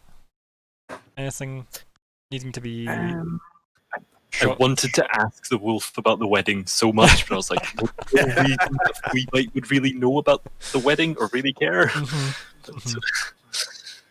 I mean, yeah, fair. Fleabite isn't exactly the lead investigator here. Wolf wasn't there for any of the wedding talk, really. So I'd say we haven't really done anything in general yet. But is anything getting changed for a more immediate resolution? Out of interest, to get any updates to the goals that they need to address? Address them now, please. I might remove to Adair, because although Adair was the one who challenged my use of rapier, I feel like proving myself to Banger is just as good. Also, Adair's not here, so Mhm, mhm. I was wondering if that was going to be adjusted. Yes.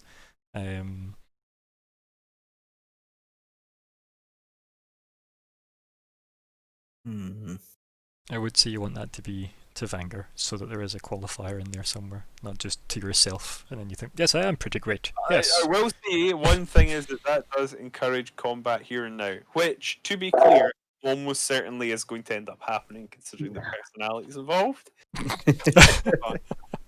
I'll try not to make that prove my finesse with the rapier to Banger against Fleabite immediately upon seeing him. I mean, you may find Fleabite proves his qualities, some slings and rocks and things. Yep. That No, old using his David style. versus Goliath vibes. Yep. Okay. What about these empty personal goals? Adair and Fleabite? I'm not sure. What's your most? I'm just thinking.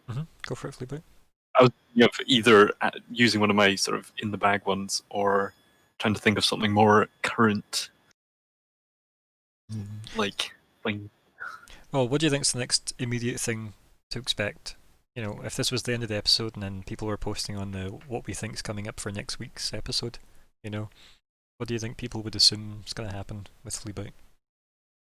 Try and make a Part of me is like avenge this dude's family, right? But that seems player conflict, so I'm not going to do that. So conflict.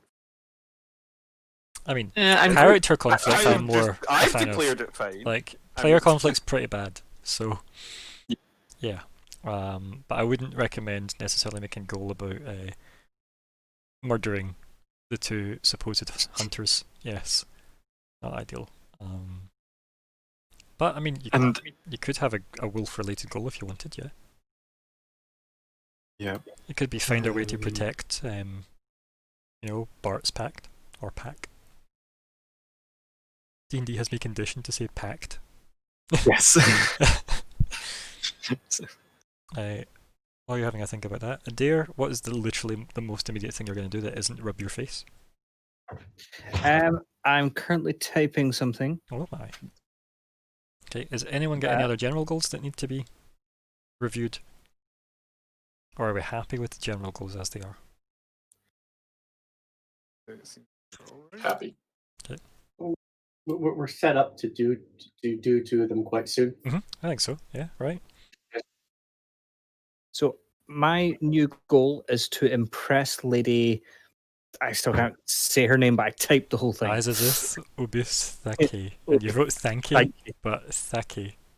No end. Whoops, my Whatever, bad. don't worry. There you go. There you go, though. That's alright. Like, that's a decent. Yeah, you got the name. Well done. Thank you. Yeah, so it's not because I was going to say take her on a date. No, I want to impress her, and that's maybe not necessary on a date, but I've upset her, so Adair would like to impress her in some way. Yeah, that's good. Yeah. Xerxes, we're still keeping yours for now? Or do you have a more pressing? The only pressing thing I could think of is interrogate Stobbard, but that's in the general Yeah, we goals, got that so one. I think I'm good. Okay, cool. Sam? What about your music stuff? Oh, Aren't yeah. you meant to be in the tavern? What's that? Seems, yeah. Yeah, the tavern stuff, the mate. Oh, that's not a goal. You just care about that. You got free launching. That's all you care. Right, so we've also got a Fleabite you've put in here. Find out why the hunters attacked the pack. I feel like that's almost an autocomplete if you just asked them, right? Do you know what I mean? Like, I feel like I think you could get something like find a way to mislead the hunters as to the pack is maybe something, right? But that is also a counter goal. Yeah, I was sort of thinking like that. Just I didn't want it to be something that like didn't have an endpoint. I was thinking like make sure that they don't find out where the pack is, but there's no way of like, ending that. Is what I was. I mean, killing both of them would end that. But yes, I understand your issue with that. But like getting them to focus on something that isn't the pack is a goal, right? While you align with them. So that's a thing. That or they have hunted and captured Vanger. And you need to obviously avenge poor Vanger, the captured. So, Bomb incoming. Magnify gravity. Right. Any other goals to change that I need to know now? Or are we still going once? Going twice? And Fleabite, do you have a final carnation to go? I think. Because if you want to focus on the wolves, that's probably a good angle, right? And then something to do with, I think avenging is dangerous, protecting is better. You were called Packling as well. But I feel like he knows that I have plans of not staying around. Yeah. Which is maybe also why he was happy to leave you where you were when you were kind of like cool and boosting, mate. But by saying I'll stay here and keep an eye out. You know? So it's up to you though. Whether or not, like, Bart thinks you're, a loyal rat doesn't mean your goals can't still be noble, right? It's entirely up to you. It just depends if you're actually going to commit effort with Fleabite to achieve something, or if you're just going to be like, oh cool, that was a weird exchange, but now I'm back with Fanger, Just depends what Fleabite's focus is going to be. I mean, it could literally be help hunters wipe out last of pack. Yeah, I think that's a good one. Yeah, find a way to distract the hunters from the pack. Interesting. Yeah. Okay, if that's our goals, good. Okay. Wrap up time. So, do you want to start us off, Walter? I enjoyed our little dialogue on the way to the Bat Cave, not the Cash place. Sorry, got that one confused. Okay. To the Bat Cave, and I'm quite excited for what Walter will do next turn. Sure, next game. turn. Yep. Good. Samuel? Probably going to want to. Wee bit concerned that someone we're working with seems to have helped the invaders. So that's going to be interesting to follow up on. Yep. It's good. good concerns to have. Fair. Yeah.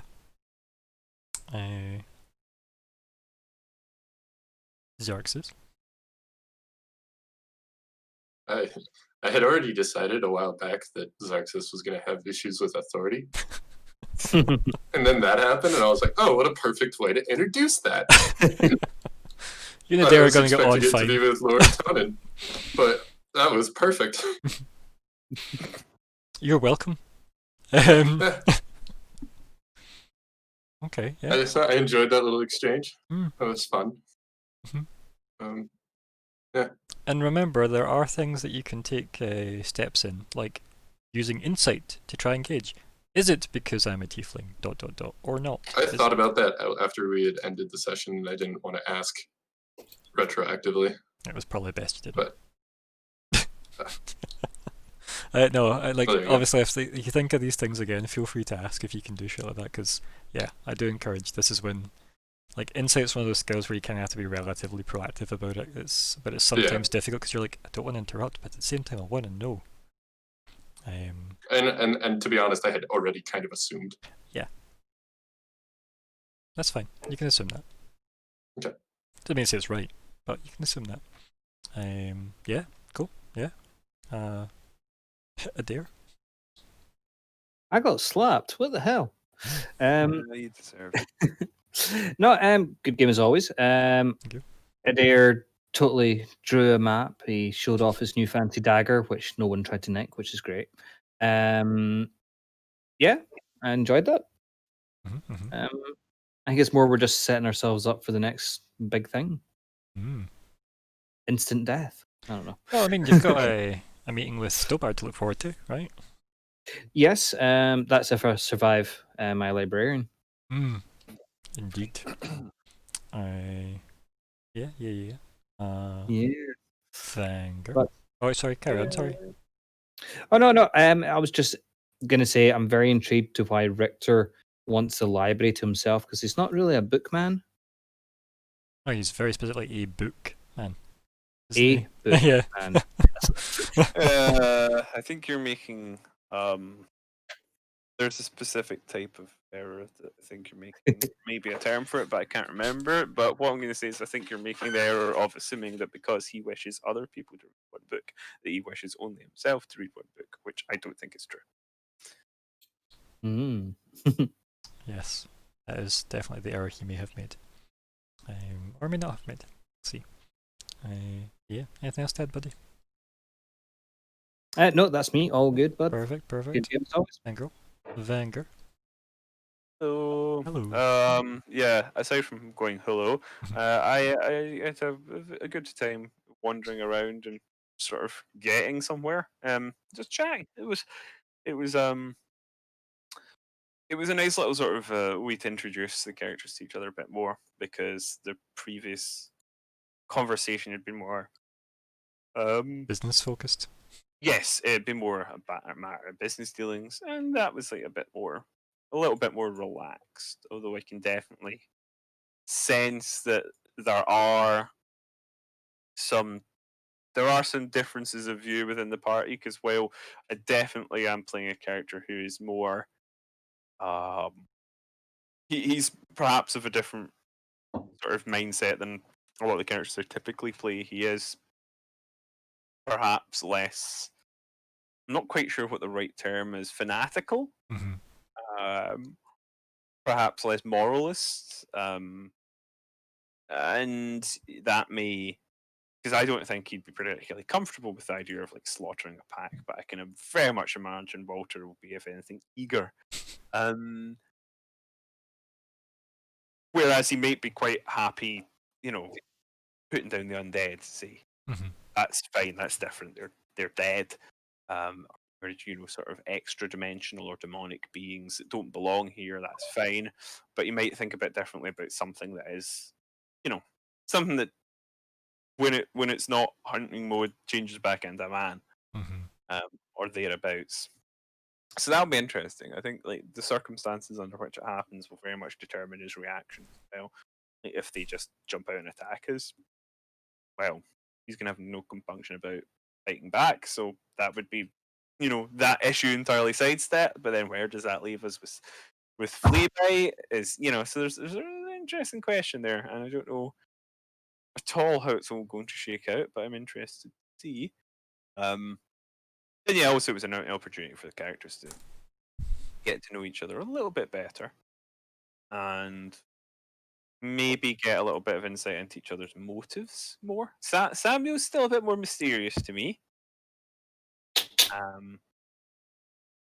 I definitely feel like I have a strong sense what Walter is about.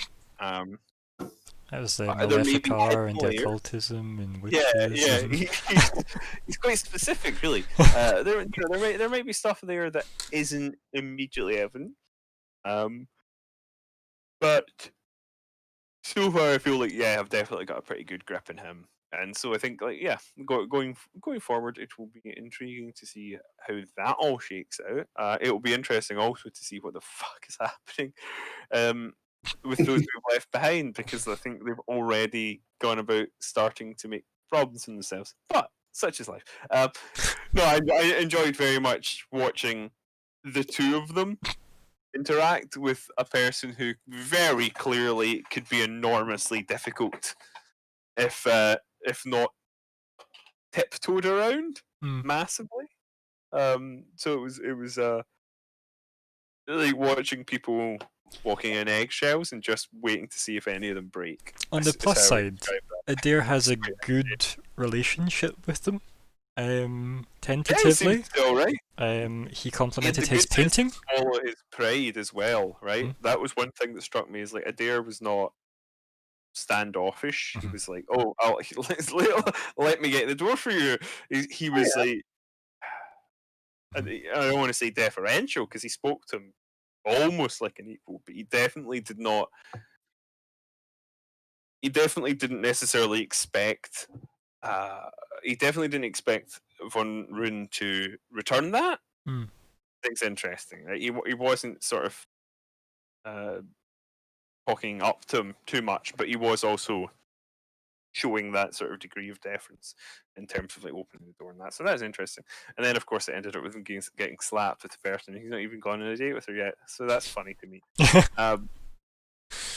So it's good fun, and I look forward to seeing how it further devolves. Yeah. I'm sure like there's some interesting potentials for conflict there. And we've got, as we've pointed out numerous times throughout the session, perhaps the two most recognizable members of the group sort of doing the more espionage-y sort of business. Yeah, hide in plain sight, right? Yeah. We have nothing to hide. Yeah, and if you have nothing to hide, you have nothing to fear. So that should be particularly fun. Yes, I had a good time with that. I had a good time sort of like sharing the character motivation as well for Vanguard. But I mean, he didn't give away too much, but I got to do the little god spiel, because I know if his immediate appearance is maybe a little like, oh, he's spooky, but he's not really spooky at all. So the cart scene for me was one man who just enjoys the eccentricities of life and laughs at the little things, discussing these little things he's happened upon with two people that are very triggerable on an edge when it comes to certain phrases, and you've literally just hit like half of the phrase list for them. I found that funny. Indeed. That was funny for me. That is probably quite true. Yes, no, else to add, buddy? No, I think I have did my bit. Fleabite. I am so happy I managed to pull off the boat. You managed to use your boat. Yep. It was cool. It was very cool. And that I do. It's almost a bit of a trope now. Like I love using random items like that, not for their intended use. And that is sort of like it's almost like why I play games like this. That's a really big draw for me, is being able to find unexpected uses for random things. It is the creativity factor, right? And freedom, I guess. to try and do these things. Not like I don't expect them to always work. It's just being able to try them. And so that was fun and worked out a lot better than I expected. Like, got rid of the collar, but still have it for sentimental value. And I hope everybody knows that you've got 1,000 XP in that session because it was 2 completed golds, right? So runs up on 1,000. I'm sure your totals are adjusted accordingly. Carry on, please. Sorry. And then almost it was good for Alexander as much as Fleabite to remember why we're here. What's going on. And like initially for a lot of the story and sort of motivation for Fleabite to be around was basically because this is where Cognac is. And doing that without him, I had basically sort of headcanoned that that Cognac sort of told him to keep going, to try and finish it without him, whatever did happen, and so that Fleabite somewhat feels like he needs to keep going and to actually to do the quest, so to speak, out of loyalty. Yeah, I guess to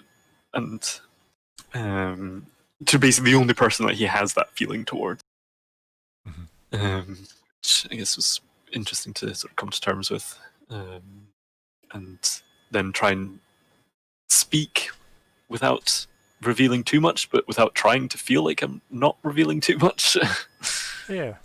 Speak casually. Yeah. So I think, yeah, and I think I think Fleabite gave enough that could be interpreted wrongly by easily. Yeah. Bart. Bart can't metagame, don't worry. And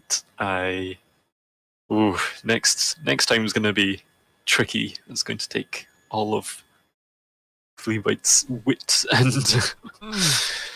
and subtlety to navigate around. So you're rebuilding new him, arrivals. I mean, I know Tasha's came out, but it isn't that good. Anything else, buddy? Yeah, that was good, and of course, Richter's back in town.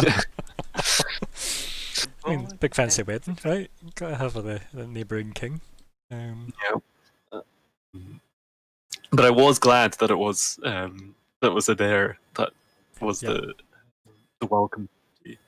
So I was thinking, like, his